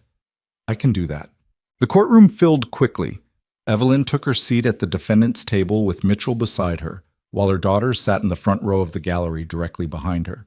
Wade sat beside them, his presence solid and reassuring. The 15 ranch hands filled 2 entire rows, their rough appearances drawing stares and whispers from the townspeople packed around them. Victor Harper sat at the plaintiff's table with his attorney, Brennan, the same smug lawyer who'd argued before Judge Calloway last time. Victor looked confident, well-rested, dressed in an expensive suit that probably cost more than Evelyn's entire wardrobe. He glanced back at Evelyn once, and his smile was everything she remembered, cold, certain, victorious. Then Judge Calloway entered, and everyone rose. The judge looked older than Evelyn remembered, more tired. He settled into his chair with a heaviness that suggested he'd presided over too many tragedies to find pleasure in the work anymore. His gaze swept the packed courtroom, lingered on the Cowboys, then moved to Evelyn. Mrs. Harper, he said, you've brought quite the delegation. Yes, Your Honor. I hope they understand this is a legal proceeding, not a performance. They understand, Your Honor. Evelyn kept her voice respectful. They're here to testify on my behalf. Judge Calloway made a note. We'll see if that becomes necessary. Mr. Brennan, you may begin. Brennan rose with theatrical precision, a man who understood courtrooms as stages. Your Honor, this is a straightforward matter.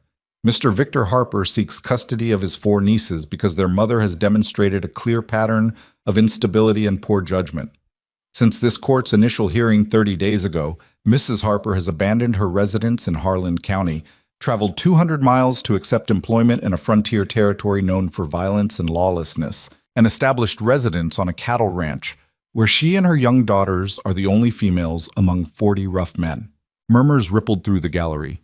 Evelyn heard someone whisper, shameful, and forced herself to keep her expression neutral. Brennan continued, warming to his theme. This is not the behavior of a responsible mother seeking stable employment. This is the behavior of a desperate woman making reckless choices that endanger her children.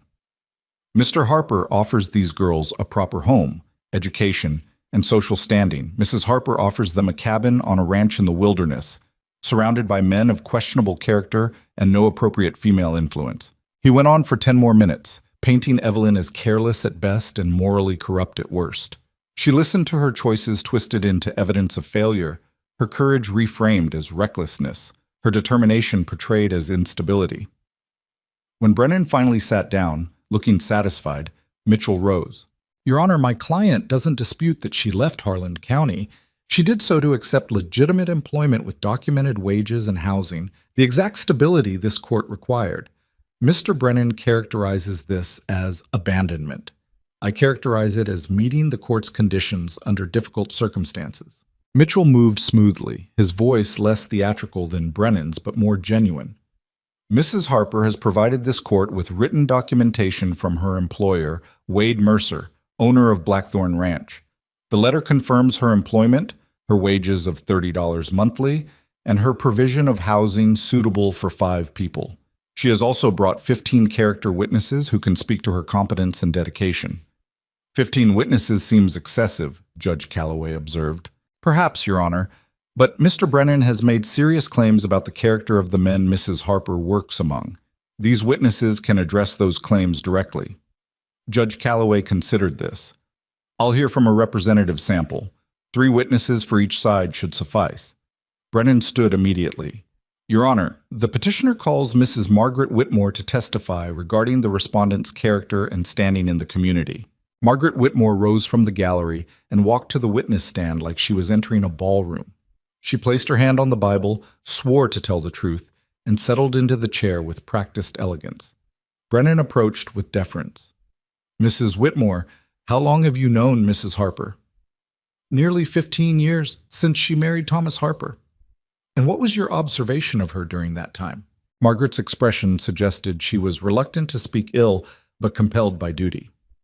Evelyn was adequate as a wife and mother when Thomas was alive. He provided structure, you understand, guidance. After his death, she became increasingly unstable. Can you provide examples? She stopped attending church regularly, stopped participating in community events. She became withdrawn, defensive. Margaret paused. And of course, there was her appearance. Her appearance? She let herself go, gained considerable weight, stopped maintaining proper standards of dress and grooming. Margaret's voice carried sympathy that felt like poison. It suggested depression, Your Honor, an inability to cope. Evelyn's fingernails dug into her palms. She wanted to stand up and scream that she'd been mourning, struggling, trying to survive on charity, while people like Margaret whispered about her weight instead of offering real help. Mitchell touched her arm gently.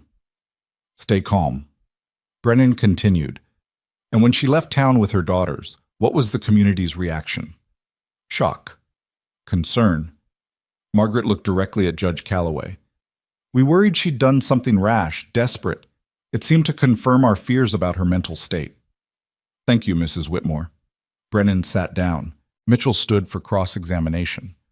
Mrs. Whitmore, you mentioned Mrs. Harper stopped attending church regularly after her husband's death. Did you or anyone in the congregation offer to help her during that difficult time? Margaret blinked. I'm sure offers were made. You're sure? Or you know for certain? Mitchell's voice remained gentle but firm. Well, I personally didn't. The timing never seemed. You didn't offer help. Did you attend Thomas Harper's funeral? Of course. Did you speak to Mrs. Harper there? Margaret's composure cracked slightly. Briefly? And in the 6 months between Mr. Harper's death and Mrs. Harper leaving town, how many times did you visit her? Offer assistance? Invite her daughters to play with your children? That's not... None, Mitchell said quietly. You didn't visit once, didn't offer assistance, didn't extend kindness, but you noticed her weight gain and took that as evidence of instability rather than grief. That's not fair. No, Mrs. Whitmore, it isn't fair, but it's accurate. Mitchell returned to his table. No further questions. Margaret left the stand with her face flushed, and Evelyn saw several townspeople in the gallery looking uncomfortable. Brennan called 2 more witnesses, the landlady from the laundry, who reluctantly admitted Evelyn had been behind on rent, and a former neighbor who testified that the girls had seemed poorly supervised in the months after Thomas died. Both testimonies painted a picture of a woman struggling and failing. Then it was Mitchell's turn. The defense calls Wade Mercer to the stand. Wade stood and walked to the witness stand with the same steady confidence he brought to everything. He swore the oath and sat down, his winter gray eyes scanning the courtroom without apparent concern. Mitchell began simply. Mr. Mercer, please state your occupation. I own and operate Blackthorn Ranch in Silver Point Territory. How large is your operation? 4,000 acres, approximately 2,000 head of cattle, 40 ranch hands. A murmur went through the gallery. That was a significant operation, the kind that required serious business acumen to run successfully. And Mrs. Harper is employed at your ranch? Yes, as head cook. Can you describe her duties? Wade's voice was matter of fact. She prepares 3 meals daily for 40 men, manages all kitchen operations, including inventory, ordering supplies, and maintaining health and safety standards. She's responsible for feeding an operation that runs 24 hours a day, 7 days a week. That sounds demanding. It is. Previous cook quit because he couldn't handle the stress. Before Mrs. Harper arrived, we rotated men through kitchen duty, and the results were terrible. Food was bad, tempers were worse, productivity suffered. And since Mrs. Harper took over, meals are on time, well-prepared, and substantial. Kitchen runs smoothly, men are healthier and fighting less, productivity's up 15%. Wade delivered these facts with the precision of someone who tracked numbers carefully. She's the best cook we've had. Mitchell walked closer to the stand. Mr. Brennan characterized your ranch hands as men of questionable character. Would you agree with that assessment? No. Wade's voice hardened. They're working men, rough around the edges, but honest. They work hard, respect the rules, and conduct themselves professionally. Are Mrs. Harper's daughters safe on your ranch? Completely. The girls stay in their cabin or the kitchen. The men know to maintain appropriate distance and behavior. Anyone who doesn't follow those rules answers to me. Wade's expression made clear what that meant. Has there been any incident involving the children? None. The men go out of their way to be respectful. Some of them had families back east they don't see anymore. Having kids around reminds them what they're working for. Mitchell paused, letting that sink in. Mr. Mercer, you traveled 3 days to be here today. Why? Wade was quiet for a moment. Because Mrs. Harper is good at her job. Because she works harder than most men I know. Because her daughters are well-behaved and clearly loved. He looked directly at Judge Calloway. And because taking those girls away from their mother would be wrong. Not legally wrong. I'm not a lawyer. But morally wrong. Any fool can see she's a good mother who's doing her best in bad circumstances. Brennan rose for cross-examination. Mr. Mercer, isn't it true that you need Mrs. Harper because competent cooks are hard to find in frontier territories? Yes. So your testimony today is motivated by business interest rather than genuine concern for these children? My testimony is motivated by both. Wade didn't flinch. I need a good cook, but I could find another one eventually. What I can't do is sit back and watch a good woman lose her children because some lawyer twists honest work into evidence of poor character.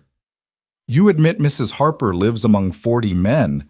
I admit she works among 40 men who respect her, follow her rules, and eat better because of her skill. Wade's voice cut like steel. Same as thousands of women who work in hotels, boarding houses, and restaurants across this country. Only difference is Mrs. Harper does it better than most. Brennan tried several more angles, but Wade deflected each one with calm precision. When the attorney finally gave up, Wade returned to his seat beside Evelyn's daughters, and Anna immediately reached for his hand. Mitchell called Billy next. The young ranch hand looked terrified on the witness stand, his Adam's apple bobbing as he swore the oath. Billy, how old are you? Mitchell asked gently. 19, sir. And how long have you worked at Blackthorn Ranch? 2 years? What has Mrs. Harper's presence meant to the ranch? Billy's hands twisted together. Everything's better. Food's better, obviously, but it's more than that. She treats us like people, you know, not just hands. When I got sick last month, she made me soup and checked on me every day until I was better. Nobody's done that since my ma died. His voice cracked on the last words, and Evelyn saw several people in the gallery shift uncomfortably. Has Mrs. Harper ever behaved inappropriately around you or the other men? Mitchell asked. No, sir. She's proper. Keeps her distance. But she's kind, too. It's nice having someone who cares whether we live or die, you know? Brennan's cross-examination tried to suggest Billy was too young and naive to judge the situation properly, but the kid's earnest testimony had already made its impact. Then Mitchell called Frank. The huge cowboy approached the witness stand like he was walking toward a hanging, his discomfort obvious. But when he sat down and faced the courtroom, his expression settled into something determined. "Mr. Frank," Mitchell began. "Just Frank, sir. Don't have another name." "Frank, then, what was your first impression of Mrs. Harper?" Frank's face reddened. "I laughed at her, told the other men she wouldn't last a day, said some ugly things about her size and whether she could handle the work." The courtroom went very quiet. "And were you right?" Mitchell asked. "No, sir. I was dead wrong." Frank looked at Evelyn, his expression apologetic. "She's tougher than most men I know. Works longer hours, never complains, and does everything she promises. When I was being an ass, excuse me, Your Honor, being difficult, she didn't back down. Just told me to eat my food or cook it myself. I respected that."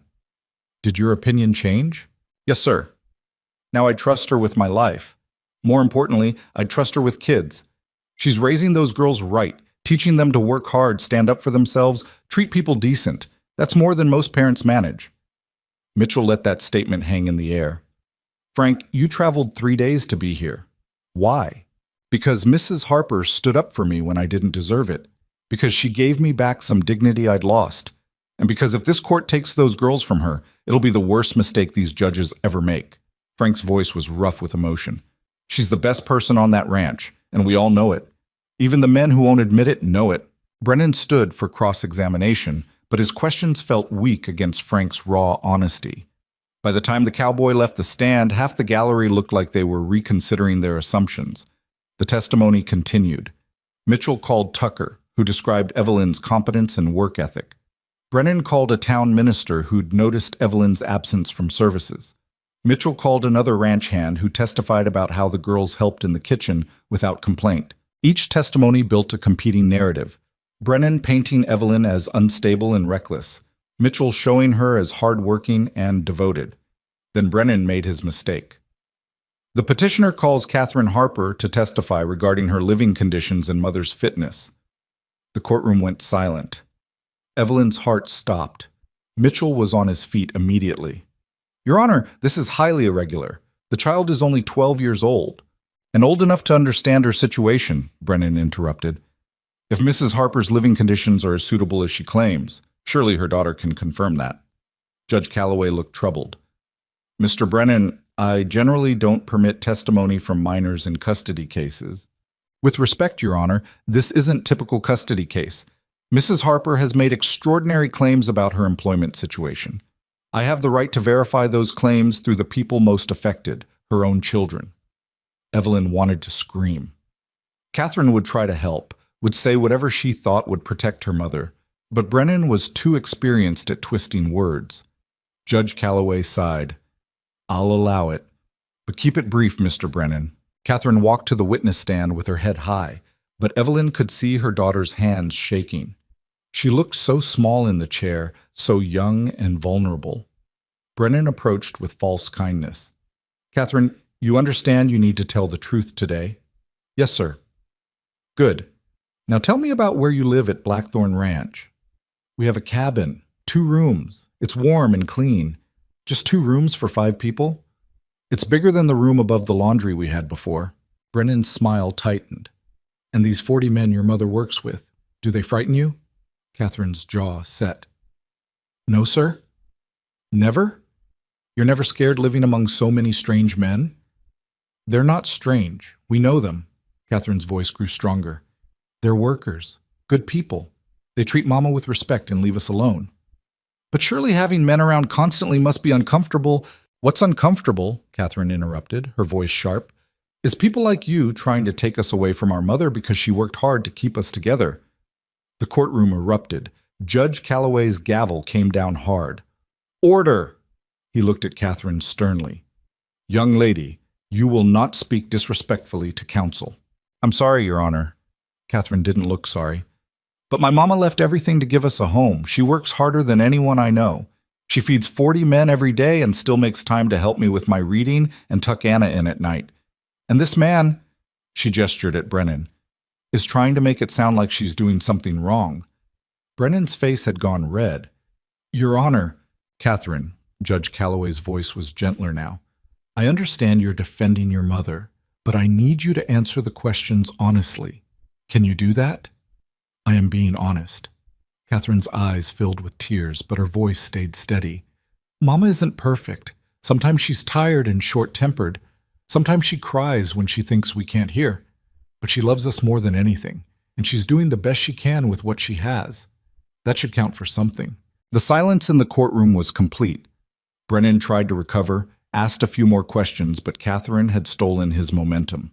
When he finally dismissed her, she walked back to her seat beside Wade, and Evelyn pulled her daughter close, whispering, I'm so proud of you, into her hair. Judge Calloway called a brief recess. Evelyn stood in the hallway outside the courtroom with Mitchell, while her daughters stayed with Wade in the ranch hands. That was remarkable, Mitchell said. Catherine's testimony may have turned things in your favor. Or it might have made the judge think I'm raising disrespectful children. Evelyn's hands wouldn't stop shaking. No, she showed intelligence, loyalty, and courage. Those are good qualities. Mitchell checked his pocket watch.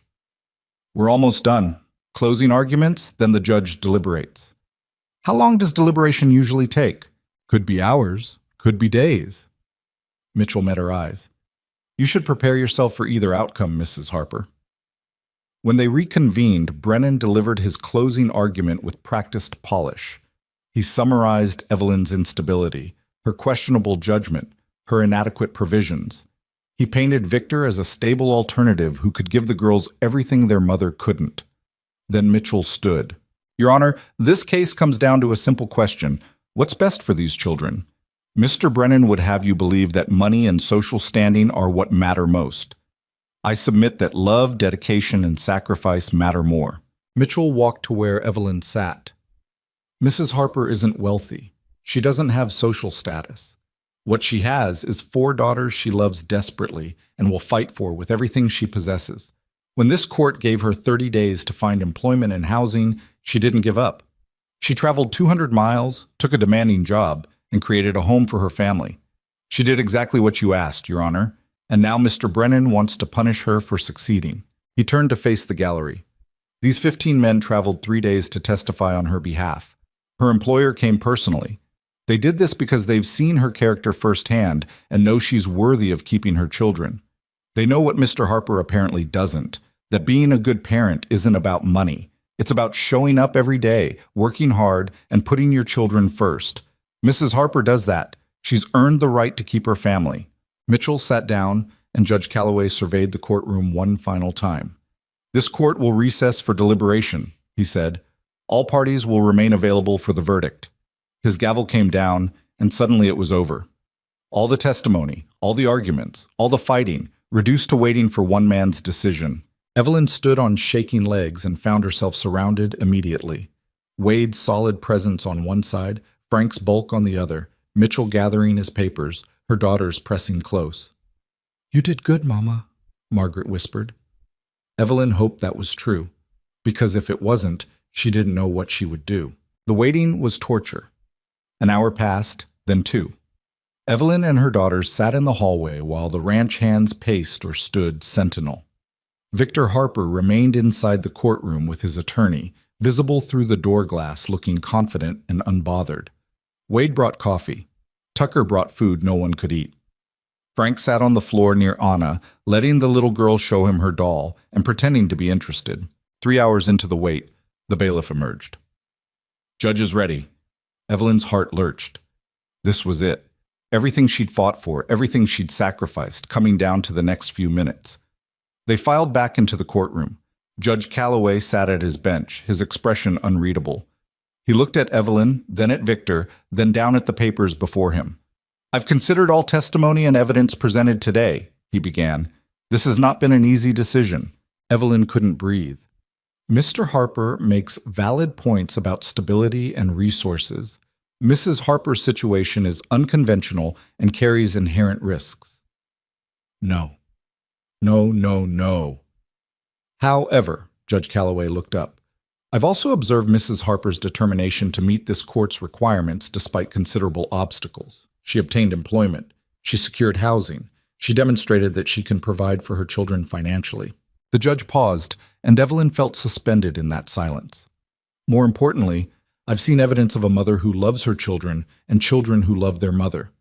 Catherine's testimony was particularly illuminating. That young lady is articulate, intelligent, and clearly well-raised. Her sisters appear equally well cared for. Judge Calloway's gaze moved to Victor. Mr. Harper, your concern for your nieces is noted. However, I suspect your motives are not entirely altruistic. Your rush to move this hearing forward, combined with evidence of your niece's genuine attachment to their mother, suggests this petition is driven more by personal interest than the children's welfare. Victor's face went pale, then flushed with anger. Therefore, Judge Calloway continued, this court denies the petition for custody transfer. Catherine, Margaret, Ruth, and Anna Harper will remain in the custody of their mother, Evelyn Harper. This decision is final. The gavel came down. Evelyn couldn't move. The words echoed in her head. Custody remains with their mother. Decision is final. But they didn't feel real. Then Catherine was crying, and Margaret was hugging her, and Ruth was asking, "We can stay with Mama." And Anna was repeating, "We won, we won." And suddenly it was real. They'd won. Behind her, the ranch hands erupted in cheers that the bailiff had to shout to quiet. Frank's booming laugh filled the courtroom. Wade's hand squeezed Evelyn's shoulder briefly, his only outward show of emotion. Across the aisle, Victor Harper stood frozen, his face twisted with rage and disbelief. He turned to Brennan, his voice loud enough for everyone to hear. "This is insane. She's living in the wilderness with 40 cowboys. How is that appropriate?" "Mr. Harper." Judge Calloway's voice cut like ice. "My decision is final. If you continue this outburst, I'll hold you in contempt." "You're making a mistake." Victor's composure shattered completely. "Those girls deserve better than a cabin in the middle of nowhere with a mother who can barely—" "Bailiff, remove Mr. Harper from my courtroom." Two bailiffs moved toward Victor, and his attorney grabbed his arm, hissing something urgent. Victor shook him off but stopped talking. He looked at Evelyn with pure hatred, and she met his gaze steadily. "You haven't won," Victor said quietly, viciously. "This isn't over." "Yes," Evelyn replied. "It is." Victor left, his attorney trailing behind apologetically. The courtroom slowly emptied, townspeople filing out with expressions ranging from approval to disappointment. Margaret Whitmore left without looking at Evelyn, her earlier confidence completely deflated. Mitchell shook Evelyn's hand warmly. "Congratulations, Mrs. Harper. You earned this.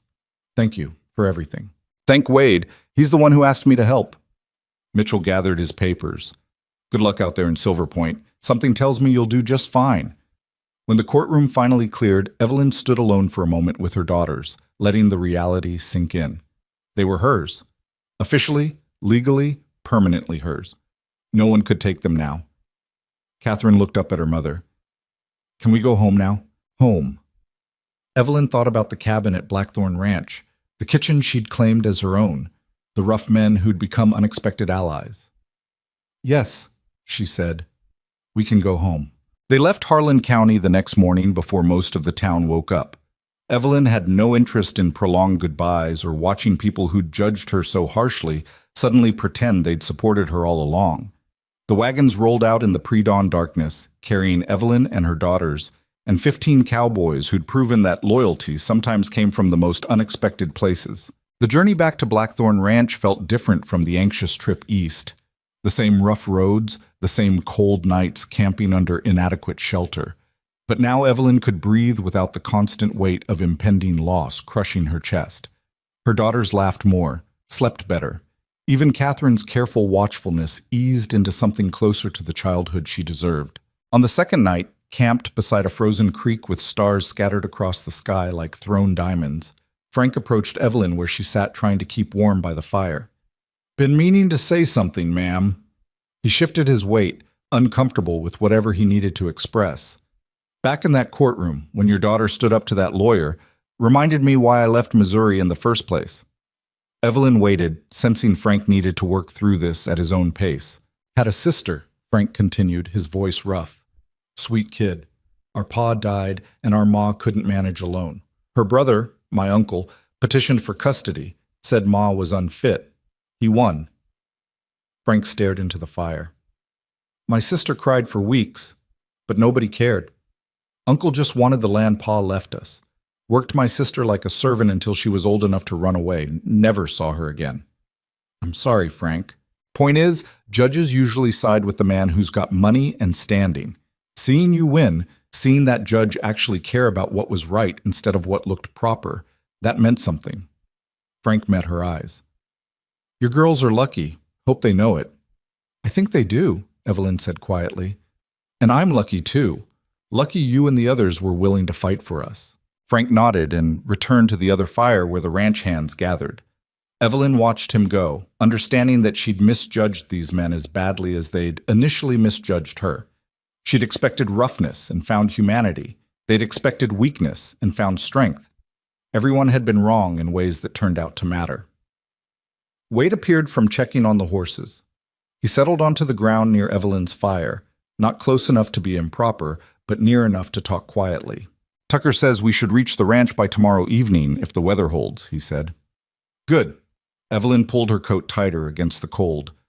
I've been away from my kitchen too long, no telling what state it's in. Billy's been managing, with help. Wade's tone suggested the results had been mixed at best. Nobody's died of food poisoning yet, so that's something. Evelyn laughed, surprised by how good it felt. Low bar. Low bars are sometimes the only ones we can clear. Wade was quiet for a moment. You handled yourself well in that courtroom, better than well. I had help. You, Mitchell, the men, had help presenting your case. But the reason you won was you. The way you've built a life at the ranch, the way you've raised your daughters, the way you refused to quit even when quitting would be easier. Wade's voice was matter-of-fact, like he was stating obvious truths. Catherine's testimony was powerful because she was telling the truth about who you are. Evelyn's throat tightened. Thank you for coming, for bringing the men. I know it cost you... Stop. Wade's interruption was gentle. You don't owe me gratitude for doing what was right. That lawyer was trying to twist honest work into evidence of poor character that needed fighting against. Still, you could have stayed neutral. No, Wade said. I couldn't. Not once I understood what was happening. He stood, brushing dirt from his pants. Get some sleep, Mrs. Harper. Long day tomorrow. He left, and Evelyn sat alone watching the fire burn low, thinking about how her definition of home had changed. 6 months ago, home was the house she'd shared with Thomas, the town where she'd built a life. Then it became a cramped room above a laundry, temporary and precarious. Now home was a cabin in frontier territory, and a kitchen that smelled like bread and coffee and the sweat of hard work. Home was wherever her daughters were safe. They reached Blackthorn Ranch as the sun set on the third day, painting the mountains gold and red. Evelyn saw the valley spread below them and felt something loosen in her chest. The main house, the barn, the bunkhouse, the distant cattle, all of it looked like a promise kept. Billy ran out to meet the wagons, his face flushed with relief. Mrs. Harper, thank heaven you're back. The men have been complaining about the food for 3 days straight, and I tried to make biscuits this morning, but they came out like rocks. And Frank Jr. said, Slow down, Billy. Evelyn climbed from the wagon, her daughters following. I'm here now. We'll fix it. Yes, ma'am. Billy looked like he might cry from gratitude. I kept the kitchen as clean as I could, but I'm sure you did fine. Evelyn squeezed his shoulder. Give me an hour to settle in, then I'll assess the damage. Tucker helped unload their belongings while Wade disappeared into the main house. The ranch hands dispersed to the bunkhouse, exhausted from travel but visibly pleased to be home. Frank's booming voice carried across the yard as he regaled whoever would listen with embellished stories about the courtroom confrontation. Catherine, Margaret, Ruth, and Anna stood in front of their cabin, looking at it like they were seeing it for the first time. It's smaller than I remembered, Margaret said. But it's ours, Catherine replied. Nobody can take it away now. They went inside and Evelyn followed, seeing the 2 rooms with fresh eyes. Small, yes. Simple, certainly. But warm and clean and theirs. The beds were made. Tucker's doing, probably. Someone had left wildflowers in a jar on the table, dried now, but still touching. Anna immediately climbed onto her bed and hugged her pillow. I missed my bed. Me too, sweetheart. Evelyn started unpacking their few belongings, putting things back in their places. The routine was soothing after days of uncertainty. An hour later, Evelyn walked to the kitchen and found exactly the disaster she'd expected. Dishes piled everywhere, flour spilled across the counter, the stove surface crusted with burned food. Billy had tried his best, but best wasn't the same as competent. Catherine appeared in the doorway. "Want help?" "Always." Evelyn rolled up her sleeves. "Let's remind this kitchen who's in charge." They worked together, mother and daughter, scrubbing and organizing and restoring order. Margaret and Ruth joined them, and even Anna helped by wiping down the lower shelves she could reach. By the time the dinner bell needed ringing, the kitchen was functional again, and Evelyn had assembled a meal of beef stew and cornbread that smelled like redemption. The men filed in for dinner, and their relief was palpable. Several actually applauded when they saw Evelyn behind the serving window. Frank grinned hugely. "Told you she'd be back," he announced to the room. "Told you she'd win." "Did you ever doubt it?" Evelyn ladled stew into his bowl. "Not for a second, ma'am." Frank's smile was genuine. "Not once I saw you ready to fight." The meal was loud and chaotic in the best way. Men who'd been quiet and tense for 3 days suddenly relaxed, talking and laughing and eating like food meant something again. Evelyn watched through the serving window and understood that she'd built something here beyond just employment. She'd created a space where rough men felt cared for, where her daughters learned resilience, where everyone had found a kind of belonging. After dinner, Wade stopped by the kitchen. "Welcome back." "Glad to be back." Evelyn wiped down the counter. Billy tried hard and failed spectacularly. The men are already joking about his biscuits. Someone suggested using them for target practice. Wade leaned against the doorframe. "We need to talk about your situation going forward." Evelyn's stomach clenched. "What about it? You've proven you can do the work. Question is whether you want to stay long term." Wade's expression was serious. "Winter's coming. Frontier winters are brutal. We get snowed in sometimes for weeks. Supplies run low, tempers get short. It's not easy." "I didn't come here for easy." "I know. But you came here desperate, needing any option. Now you've won your custody battle. You could go back east, find work somewhere less isolated." "I don't want to go back east." The certainty in Evelyn's voice surprised even her. "There's nothing there for us. The people who were supposed to be our community abandoned us when we needed them. Here, Cowboys I barely knew traveled 3 days to defend me in court. That means something." Wade nodded slowly. "Winter wages are the same, $30 monthly plus housing. But I'd want you committed through spring. Can't have you leaving in February when we're snowed in." "I'll commit through spring. Longer if you'll have us." "Then we have an agreement." Wade offered his hand, and Evelyn shook it, feeling the calluses that matched her own. Fair warning, some of the men get strange when they're cooped up for months. Cabin fever makes people act out. "I can handle strange. I've been handling strange since I arrived." Wade almost smiled. "Yes, you have."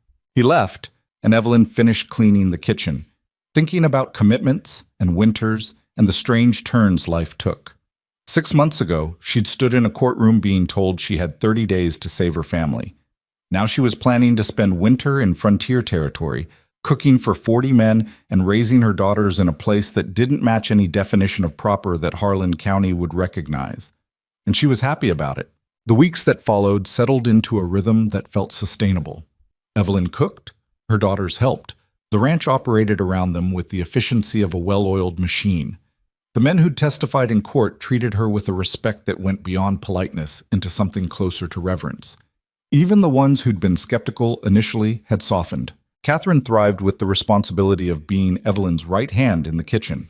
She learned to manage inventory, plan meals, and handle the massive stove with increasing confidence.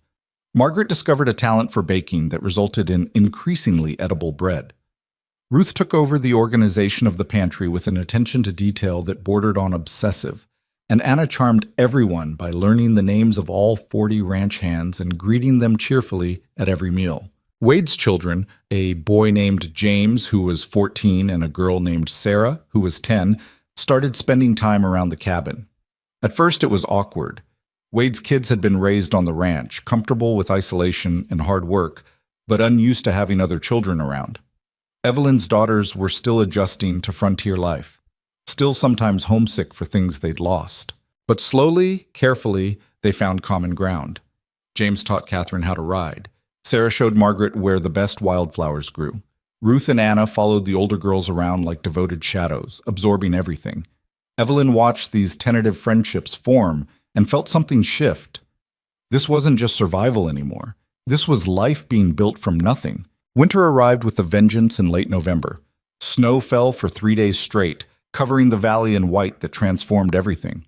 The temperature dropped until the cold felt like a physical assault. The ranch hands stopped working cattle and focused on maintenance, repairs, and staying warm. Evelyn's kitchen became the heart of the ranch in a way it hadn't been before. Hot meals weren't just sustenance. They were warmth, comfort, proof that civilization existed even in the wilderness.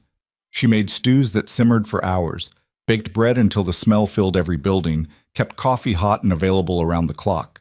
The men started lingering after meals, reluctant to return to the cold. Evelyn didn't mind. She understood the human need for warmth and company when the world outside felt hostile. One evening in December, a blizzard hit that was worse than anything Evelyn had experienced. Wind screamed around the buildings, and snow fell so thick that visibility dropped to nothing. Wade came to the kitchen mid-afternoon, his face grim. "This is bad. We're going to need to bring the men to the main house. Bunkhouse heat isn't enough for this." Evelyn looked at the 40 men who would need feeding in closer quarters than usual. "How many can the main house hold?" "Everyone, if we crowd. Dining hall can serve as a sleeping area." Wade's jaw tightened. "I know it's not ideal. Ideal doesn't matter when people are freezing. Let's do it." They organized quickly. The men moved into the main house in shifts, bringing bedrolls and what belongings they needed. The dining hall transformed into a makeshift barracks. Evelyn's daughters stayed in the cabin. It was small enough that the stove kept it warm without trouble, while Evelyn worked in the kitchen almost around the clock, keeping food and hot drinks available. The blizzard lasted 2 days. 2 days of howling wind and temperatures that dropped so low that water froze solid within minutes. The men huddled in the dining hall, restless and tense, cabin fever setting in fast. Fights broke out. Stupid arguments about card games or who snored too loud or whose turn it was to feed the stove. Wade and Tucker broke up disputes with increasingly thin patience. The close quarters and forced inactivity brought out the worst in men used to working their frustrations away. On the second night, a fight in the dining hall escalated into shoving that nearly turned into real violence. 2 men, Eddie and Carson Jr., both young and hot-headed, were about to throw punches when Evelyn appeared from the kitchen carrying a pot of stew. "Sit down," she said. Not loud, not theatrical, just flat command. Both men froze. "I said sit down." Evelyn set the pot on the nearest table. "You want to kill each other? You do it outside. In here, you eat, you rest, and you keep your hands to yourselves. Understood?" Eddie and Carson Jr. exchanged glances, then sat. The tension in the room diffracted slightly. Frank laughed from his corner. "Told you, nobody argues with the cook." The blizzard finally broke on the third morning, and the men returned to the bunkhouse with obvious relief. Normal routines resumed. Evelyn surveyed the damage to her kitchen, dishes everywhere, supplies depleted, every surface needing cleaning, and felt exhausted satisfaction. They'd survived winter's worst punch. Everything else would be manageable. Christmas came quietly. Evelyn had no money for gifts, but she made a feast. Roasted chickens, potatoes with gravy, vegetables from the cold storage, and pies made with preserved fruit. The men ate until they were stuffed, and several got misty-eyed talking about Christmases back home with families they hadn't seen in years. Wade appeared in the kitchen after the meal with a small package wrapped in brown paper. "For your daughters. My kids helped pick them out." Inside were hair ribbons for each girl, simple but pretty, the kind of small luxury Evelyn couldn't afford. Catherine's were blue, Margaret's green, Ruth's yellow, Anna's red. "Wade, I can't." "You can. My kids wanted to do something nice, so did I." Wade's voice was gruff. "Merry Christmas, Mrs. Harper." He left before Evelyn could respond, and she stood holding the ribbons, feeling the ache of gratitude that was becoming familiar. Her daughters loved the ribbons. They wore them constantly, even to bed, treating them like treasures.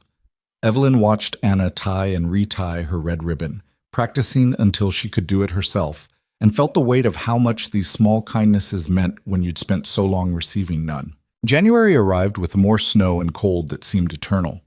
The ranch settled into winter's rhythm: work, eat, sleep, repeat. Evelyn's hands were perpetually chapped from washing dishes in water that was never quite hot enough. Her back ached from hours at the stove, but she kept going because stopping wasn't an option and because her daughters were thriving in ways she hadn't anticipated. Catherine was reading at a level far beyond her age, devouring books Wade lent from his library. Margaret had started sketching, rough drawings of the mountains and horses that showed real talent. Ruth collected interesting rocks and could identify different types of stone with surprising accuracy. Anna, at 5 years old, could outride some of the younger ranch hands and showed no fear of animals that should have terrified a child her size. They were becoming frontier girls. Tough, capable, unafraid. Evelyn watched this transformation and realized she was changing too. The soft-town woman who'd stood terrified in Judge Calloway's courtroom felt like a stranger. That woman had worried about appearances and propriety and what people thought. This woman worried about whether the beef would last until the supply wagon could get through, and whether the stove was burning efficiently, and whether Frank's cough needed addressing. This woman was stronger, harder in some ways, but harder in ways that mattered. In February, a letter arrived from Harland County. Evelyn's hands shook when Tucker brought it to the kitchen, memories of Victor's legal notices making her instantly anxious. But this letter was from Daniel Mitchell, the lawyer who'd helped her. The message was brief and professional. Victor Harper had attempted to file an appeal of the custody decision. The appeal had been denied. Judge Calloway had also issued a formal warning to Victor about using the legal system for harassment. The matter was closed permanently. Evelyn read the letter 3 times, letting the finality sink in. Victor couldn't try again, couldn't petition or appeal or find new angles to attack. It was truly over. She walked to the cabin where her daughters were playing a game with Wade's children. They looked up when she entered, and Catherine's face immediately showed concern. "What's wrong, Mama?" "Nothing's wrong." Evelyn's voice cracked. "Everything's right. Victor tried to appeal the custody decision. It was denied. He can't bother us anymore." The room erupted. Her daughters jumped and shouted and cried with relief. Wade's children looked confused but happy. And Evelyn stood in the center of it, feeling chains she hadn't realized she was still carrying finally fall away. That night, she told Wade about the letter. They stood on the porch of the main house, watching stars appear in the clear winter sky. "Good," Wade said simply. "Harper struck me as the type who wouldn't quit easily. Good that the judge shut him down permanently." "I keep waiting to feel relieved," Evelyn admitted. "But mostly I just feel tired. Fighting takes energy even after you win. Give yourself time." Wade was quiet for a moment. "You planning to stay past spring?" The question surprised her. "Yes. If you'll keep me, I'll keep you." Wade's voice was matter-of-fact. "You're the best cook we've had. The men are healthier, happier, more productive. Makes business sense." "Just business sense?" Wade turned to look at her, and in the dim light, his expression was difficult to read. "Is there another reason I should want you to stay?" Evelyn's heart beat faster. "I don't know. Is there?" "Maybe." Wade looked back at the stars. "My kids like having your daughters around. The ranch feels less empty with children here. And you—" He paused, choosing words carefully. "You make things better. Not just the food, everything." Sarah laughs more. James talks about things beyond work. Even Tucker smiles occasionally, which is damn near a miracle. "Wade." "I'm not asking for anything," Wade interrupted. "Not trying to complicate your life, just answering your question honestly. There are reasons beyond business that I'd like you to stay." Evelyn absorbed this. "I'd like to stay. For business reasons and other reasons." Wade nodded. "Good. That's settled then." They stood in comfortable silence, and Evelyn felt something shift between them. Not romance exactly. That felt too soon, too complicated with everything they were both carrying. But possibility. A door opening to something that might develop if they gave it time. Spring arrived slowly, the snow melting in fits and starts, temperatures rising with agonizing patience. By late March, the valley was transforming from white to brown to the first hints of green. Cattle returned to distant fields. The ranch hands started working full schedules again, and the close quarters of winter gave way to the spread-out routine of warmer months. Evelyn's first year at Blackthorn Ranch was coming to an end, and she found herself taking stock. Her daughters were healthy, happy, and more confident than they'd been in Harlan County. Catherine helped in the kitchen with the skill of someone twice her age. Margaret had started a small garden behind the cabin. Ruth knew every horse on the ranch by name. Anna could ride and rope and shoot a rifle with basic competency that would have horrified the townspeople back east. The ranch hands treated Evelyn with respect that had become genuine rather than obligatory.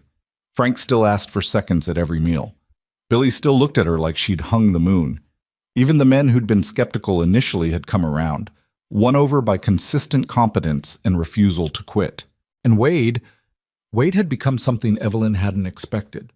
Not quite a friend, not quite something more, but a presence she'd come to rely on.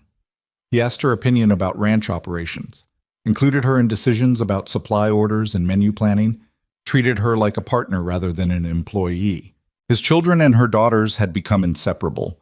They ate meals together, did chores together, got into minor trouble together. Sarah taught Evelyn's girls how to identify animal tracks. James showed them where the best fishing spots were. They'd created a makeshift family from the fragments of two broken ones. One warm April evening, Evelyn stood outside the kitchen watching the sun set over the mountains. The valley was beautiful in spring, green and alive and full of promise. She thought about the desperate woman who'd arrived here 10 months ago, terrified and uncertain, and running from a brother-in-law who wanted to steal her children. That woman felt like someone else entirely. Wade found her there, his presence announced by the creak of footsteps on wood. "Good day?" he asked. "Good day. Fed everyone, no disasters. Catherine made bread that was actually edible." Evelyn smiled. "I'm calling that a victory. Small victories add up." Wade moved to stand beside her. "Been thinking about next winter."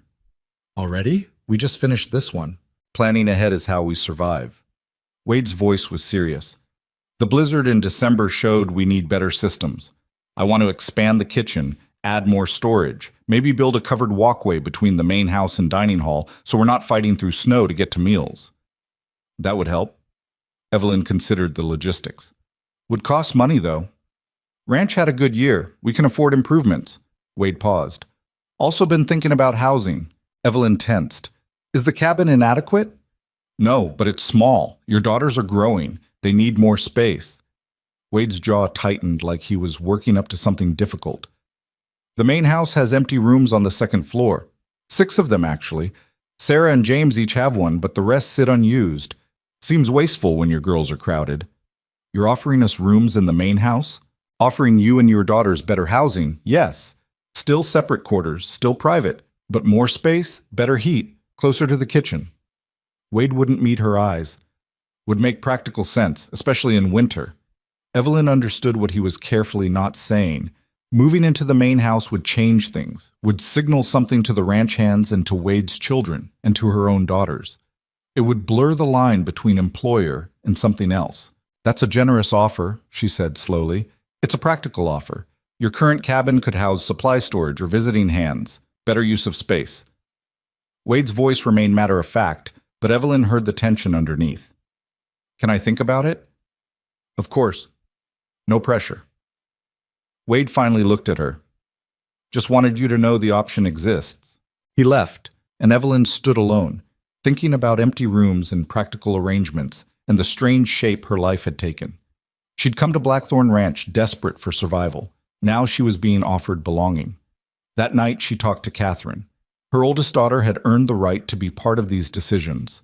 They sat in the cabin after the younger girls had gone to sleep, and Evelyn explained Wade's offer as straightforwardly as she could. Catherine listened quietly, her expression thoughtful beyond her years. "Do you want to move to the main house?" "I don't know," Evelyn admitted. "It would be more comfortable, more space, but it would also change how people see us." "People meaning the ranch hands? They already respect you, Mama. They're not going to think badly of you for accepting better housing." Catherine picked at a thread on her blanket. "Or do you mean people meaning Mr. Mercer?" Evelyn felt her face heat. "Catherine, it's okay, Mama. I see how he looks at you and how you look at him." Catherine's voice was gentle. "Papa's been gone almost a year. You're allowed to stop being sad all the time. I'll always miss your father." "I know, but Papa would want you to be happy. And Mr. Mercer is a good man. His kids are nice. The ranch is a good place. Catherine met her mother's eyes. If you want to move to the main house, we should do it. If you're hesitating because you think we'll be upset, don't. We won't be. Evelyn pulled her daughter close, grateful beyond words for this child who'd grown up too fast but had grown up kind. When did you get so wise? I had a good teacher, Catherine hugged back. So what are you going to tell Mr. Mercer? Evelyn thought about empty rooms and winter blizzards and the way Wade's face softened when he watched his children laugh with hers. I'm going to say yes. They moved into the main house in May, and it felt like crossing a threshold into something new. Evelyn and her daughters each got their own room, small but private, with real beds and windows that looked over the valley. The second floor had a sitting area where the girls could read or play without being underfoot. Wade helped move their belongings personally, refusing to let the ranch hands do it. He showed Evelyn where everything was, explained the house routines, and made it clear that this was their space now, not just borrowed rooms. Kitchen's yours from 5 in the morning until whenever you finish at night, he said. But the rest of the house, the library, the sitting room, the porch, that's shared space. Want you to feel comfortable using it. Thank you, Wade. He nodded, looking uncomfortable with gratitude. Just makes sense. Can't have my cook exhausted from fighting through snow all winter. It was a flimsy excuse, and they both knew it. But it gave them cover, allowed them to pretend this was purely practical, even as everyone on the ranch understood it was more. Summer arrived in full force, and with it came the hard work of cattle drives and fence repairs, and all the labor that kept a ranch operational. Evelyn's kitchen ran with the precision of a military operation. She and Catherine had the routines down to instinct, bread rising, stew simmering, coffee always hot and ready. The ranch hands brought her gifts from town when they went for supplies. Small luxuries like real vanilla or ribbon candy for her daughters. Frank carved wooden animals for Anna. Billy brought wildflowers for the kitchen table every week. Tucker made sure the kitchen stove was always in perfect working order. These rough men had adopted Evelyn and her daughters as something worth protecting. And in return, Evelyn made sure they were fed well, treated fairly, and given the dignity of being seen as people rather than just labor. Wade's relationship with Evelyn shifted gradually over the summer. They took to sitting on the porch in the evenings after the girls were in bed, talking about ranch business and their children and sometimes their pasts. Wade told her more about Sarah, his wife who'd died of cancer. Evelyn told him about Thomas, about their marriage and its quiet happiness and the hole his death had left.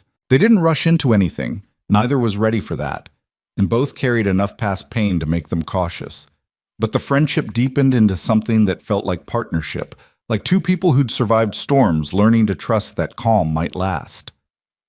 In August, a letter arrived from Harlan County that made Evelyn's hands shake. But this time, it wasn't from Victor or his lawyer. It was from Mrs. Sanderson, the landlady from the laundry. The letter was chatty and warm, full of town gossip and updates about people Evelyn barely remembered. But buried in the middle was the real news. Victor Harper had gotten himself into financial trouble through bad investments and was on the verge of bankruptcy. The family farm he'd coveted was being sold to pay his debts. He'd left Harlan County in disgrace, whereabouts unknown. Evelyn read this and felt nothing. No satisfaction, no vindication, not even pity. Victor had wasted his energy trying to steal what wasn't his while destroying what he had. That was his choice and his consequence. She folded the letter and put it away, realizing she hadn't thought about Victor in months. He'd become irrelevant to her life, a problem solved and left behind. That evening, she told Wade about the letter. They sat on the porch while fireflies danced across the valley, their lights like fallen stars. Seems like justice, Wade commented. Seems like stupidity, Evelyn countered. He had money, standing, a life. He threw it away chasing something that was never his to take. All that effort spent trying to hurt me, and he only hurt himself. You think he learned anything from it? Probably not. Men like Victor don't learn. They just find new targets to blame. Evelyn looked out at the mountains, dark shapes against the darkening sky. But I learned something. What's that? That the people who whisper about your failures are usually more worried about their own. That small-minded cruelty often masks desperation. That strength isn't about never being afraid. It's about moving forward despite the fear. Evelyn's voice was quiet. Victor thought I'd fail because I was a widow with no money. and 4 children. He was so certain that those things defined me. But they were just circumstances. They weren't who I was. Wade was silent for a moment. Who are you then? Evelyn considered the question seriously. I'm someone who survived, who fought when fighting mattered, who learned that home isn't a place. It's the people who see you clearly and choose to stand beside you anyway. She looked at Wade. I'm the cook at Blackthorn Ranch. I'm a mother. I'm someone who's still figuring things out but who doesn't quit when things get hard. That's a good answer, Wade said softly. What about you? Who are you? Wade thought for a long time. I'm a rancher, a father, a man who lost his wife and thought he'd spend the rest of his life alone. Then a widow showed up with 4 daughters and proved me wrong about a lot of things. Such as? Such as whether second chances exist, whether it's possible to build something new from the wreckage of what was lost, whether someone can walk into your life and make everything better just by being stubbornly, determinedly themselves. Evelyn's breath caught. Wade, I'm not asking for anything, he said again, echoing his words from months ago. Just telling you what I've learned, same as you did.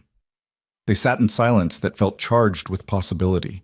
Not a declaration, not a commitment, but an acknowledgement that something was building between them that might someday become more. Fall arrived with its riot of colors. The valley transformed into golds and reds and oranges that made everything look painted. Evelyn's daughters and Wade's children spent hours exploring, coming back with leaves and interesting rocks and stories about wildlife they'd seen. The ranch prepared for winter again, and this time Evelyn knew what to expect. She organized supplies with Wade's input, planned menus that would last through potential blizzards, made sure the expanded kitchen could handle extended periods of feeding everyone in close quarters. On a cold November morning, Wade asked Evelyn to meet him in his office. She went, curious and slightly nervous. He had papers spread on his desk, ledgers and contracts and documents she didn't immediately understand. Been doing the yearly accounting, Wade said without preamble. Ranch had its best year in 5 years. Productivity's up, costs are down, even with the kitchen expansion. Tucker ran the numbers 3 times to make sure. That's good news. It is. Part of why we're doing well is stability. Men work better when they're eating well and their basic needs are met. You've provided that. Wade's jaw tightened. Which brings me to a proposal. Business proposal, he added quickly. Evelyn waited. I want to make you a partner in the ranch. Not full partner. I'm not giving up ownership. But a junior partnership with profit sharing and decision-making authority over kitchen operations, supply management, and staff welfare. Wade pushed papers toward her. Talked to a lawyer in Silver Point. He drew up the documents. You'd get 5% of annual profits in addition to your salary. And you'd have job security regardless of what happens to me. Evelyn stared at the papers, not quite believing what she was hearing. Wade, I can't. You can. You've earned it. His voice was firm. You turned the kitchen into the most efficient part of this operation. You managed 40 men who didn't want to be managed. You made this ranch run better. That's worth compensating beyond basic wages. This is too generous. It's fair. I don't make unfair deals. Wade met her eyes. And I want you to have security. Want you to know that you and your daughters have a permanent place here regardless of what the future brings. This partnership ensures that. Evelyn looked at the documents, then at Wade, understanding what he was really saying. He was offering her legal protection, financial security, and a stake in something permanent. He was making sure that if anything happened to him, she and her daughters would be protected. I'll sign, she said, on one condition. What condition? You teach me about ranch operations beyond the kitchen. If I'm going to be a partner, even a junior one, I should understand how the whole business works. Wade smiled, a real smile, rare and genuine. Deal. They signed the papers that afternoon, with Tucker and Mitchell serving as witnesses. Mitchell had made the trip from Silver Point specifically for this, and he shook Evelyn's hand with warm congratulations. You've done well for yourself, Mrs. Harper. Better than most people manage. I had help, Evelyn said, looking at Wade. Best partnerships usually do. Mitchell gathered his papers. Congratulations to both of you. That night, Evelyn told her daughters about the partnership. They celebrated with a special dinner, roasted chicken and potatoes and pie made with the last of the preserved fruit. Catherine raised her glass of milk in a toast. To Mama, who never gives up. To all of us, Evelyn corrected. We did this together. They drank, and Evelyn looked around the table at her daughters. Catherine so grown up and capable, Margaret with paint under her fingernails from her art projects, Ruth carefully organizing her rocks by color, Anna chattering about the horse she'd ridden that day, and felt a contentment she'd thought was lost forever when Thomas died. This wasn't the life she'd planned. It was rougher, harder, more uncertain than anything she'd imagined. But it was real in ways her old life never was. Every meal earned, every respect hard won, every day a choice to keep fighting. Winter came again, and this time Evelyn faced it with confidence. The kitchen expansion worked beautifully. The covered walkway meant hot food arrived at the dining hall actually hot. The storage improvements meant they never ran low on supplies. The blizzard still came, fierce and unforgiving. But the ranch was ready. The men knew the routines. Evelyn kept everyone fed and warm. Wade kept operations running smoothly. Tucker prevented most disasters before they happened. And when cabin fever set in, when tempers flared and stupid arguments threatened to escalate, Evelyn would appear from the kitchen with food and coffee and a look that reminded everyone she'd survived worse than their complaints. On Christmas, Wade gave each of Evelyn's daughters a gift again. Books for Catherine, art supplies for Margaret, a leather journal for Ruth to document her rock collection, and a small knife for Anna to learn proper care and handling. Evelyn tried to protest the expense, but Wade waved her off. They're good kids. They deserve something nice. Evelyn gave Wade's children gifts too, a hand-sewn shirt for James, a sketched portrait of Sarah for her namesake daughter. Small things, made with care rather than money. That evening, after the children were in bed and the ranch had settled into quiet, Evelyn and Wade sat on the porch despite the cold. The stars were brilliant, the air so clear that everything seemed sharply defined. This time last year, I was terrified, Evelyn said. Terrified of Victor, terrified of the court, terrified I'd lose my daughters. Feels like a lifetime ago. You're different now, Wade observed. So are you. Wade smiled slightly. How am I different? You laugh more, talk more. Actually seem to enjoy your children instead of just managing them. Evelyn pulled her coat tighter. You were so grim when I arrived, like you were just going through motions. I was. After Sarah died, everything felt mechanical. Work, eat, sleep, make sure the kids didn't fall apart. Wade's voice was quiet. Then you showed up and reminded me what it felt like to actually live instead of just survive. I didn't do that. You did it yourself. Maybe. But you helped. Wade turned to look at her. I'm grateful you stayed. Grateful you gave this place a chance when you could have run the moment you won custody. Where would I run to? This is home now. The word hung in the cold air between them, significant and weighty. Wade reached over and took her hand. Just that. Fingers intertwining, warmth in the cold. Not a kiss, not a declaration, just connection. They sat like that until the cold drove them inside, and Evelyn felt something settle in her chest. Not certainty exactly, but peace. The sense that she'd found what she'd been running toward without knowing it existed. Spring came again, and with it another letter from Harland County. This time from the courthouse itself, official notification that Evelyn's legal address had been updated to Blackthorn Ranch, Silver Point territory. All records regarding the custody case had been sealed per Judge Calloway's order. It was bureaucratic, impersonal, final. Evelyn read it once and filed it away. That chapter was closed. This was her life now. The ranch, the kitchen, her daughters growing up wild and free and happy. Wade's steady presence, his children becoming siblings to hers, the ranch hands who'd become unlikely family. 2 years after arriving at Blackthorn Ranch, Evelyn stood in her kitchen early one morning and took stock. Catherine was 16 now, competent enough to run the kitchen solo when Evelyn had other business. Margaret, at 14, had started selling her art to people in Silver Point. Ruth, at 12, knew more about geology than most adults. Anna, at 8, could outride half the ranch hands. They'd grown up here, these daughters of hers, become frontier women in the making. The ranch had grown too. Wade had expanded operations, bought adjacent land, increased the herd. With Evelyn's partnership providing stability and improved management, profits had climbed steadily. And Evelyn herself had changed in ways she was still cataloging. She was harder, yes, but also more confident. She knew her worth now, didn't wait for others to assign value to her work.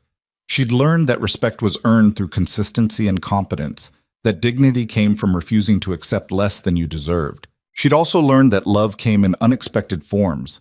She and Wade had married quietly the previous fall, a simple ceremony with just family and Tucker as witness. No fanfare, no big announcement, just two people who'd found partnership deciding to make it official. The ranch hands had celebrated with a feast that lasted until midnight. Frank had given a rambling toast about how Mrs. Harper, Mrs. Mercer now, had saved them all from bad cooking and worse manners. Billy had cried openly, which made everyone else cry. It wasn't the life Evelyn had planned when she married Thomas all those years ago, but it was the life she'd built from nothing when everything else fell apart. One warm June morning, Wade found Evelyn on the porch, watching the sunrise over the mountains. "Thinking deep thoughts?" he asked, settling beside her with 2 cups of coffee. "Thinking about how far we've come." Evelyn accepted the coffee gratefully. "2 years ago, I showed up here desperate and terrified. Now I'm a partner in a successful ranch, married to a good man, raising daughters who are thriving. You did that. Built it from nothing. We did it. You, me, the girls, even those stubborn cowboys who didn't want a woman in the kitchen." Evelyn smiled. "Turns out family isn't just blood. It's the people who show up when things get hard." Wade nodded. "Tucker said something similar once. Said the ranch had been dying slowly until you arrived. Now it's alive again." The ranch needed fixing. So did I. Evelyn looked at the valley spread before them, green and gold in the morning light. "We fixed each other." They sat in comfortable silence, and Evelyn thought about Judge Calloway's courtroom and Victor's smug certainty and the 30 days that had felt impossible. She thought about the newspaper ad that changed everything and the terrifying decision to leave everything familiar. She thought about Frank's initial laughter and Catherine's fierce testimony and the ranch hands who'd traveled 3 days to defend her to strangers. Most of all, she thought about how survival had transformed into something better, how desperation had forged into strength, how the place she'd run to as a last resort had become the home she'd always needed. The frontier had tested her, broken her down, and rebuilt her into someone stronger. It had taken her daughters and made them fierce. It had given her a second chance when she'd thought all chances were gone. Evelyn sipped her coffee and watched the ranch wake up. Men heading to the corrals, cattle moving in distant fields, smoke rising from the bunkhouse chimney. This rough, hard, beautiful place that had demanded everything from her and given back more than she'd known to ask for. She'd lost so much. Her husband, her old life, the comfortable certainty of knowing who she was and where she belonged. But she'd gained more. Strength that came from surviving what should have broken her. Daughters who knew their worth because they'd watched their mother fight for it. A partner who valued her, not despite her struggles, but because he'd seen how she handled them. And most importantly, she'd learned that being underestimated was sometimes the greatest gift. Because when people expected you to fail, your success became revolutionary. The sun cleared the mountains, flooding the valley with light. A new day beginning, same as every day, full of work and challenge and possibility. Evelyn stood, ready to face it. Behind her, Wade stood too. Together they walked inside to wake their children, to start breakfast for 40 hungry men, to continue building the life they'd chosen from the wreckage of the lives they'd lost. The widow from Harlan County was gone, transformed into something the frontier had forged, and she'd never been stronger.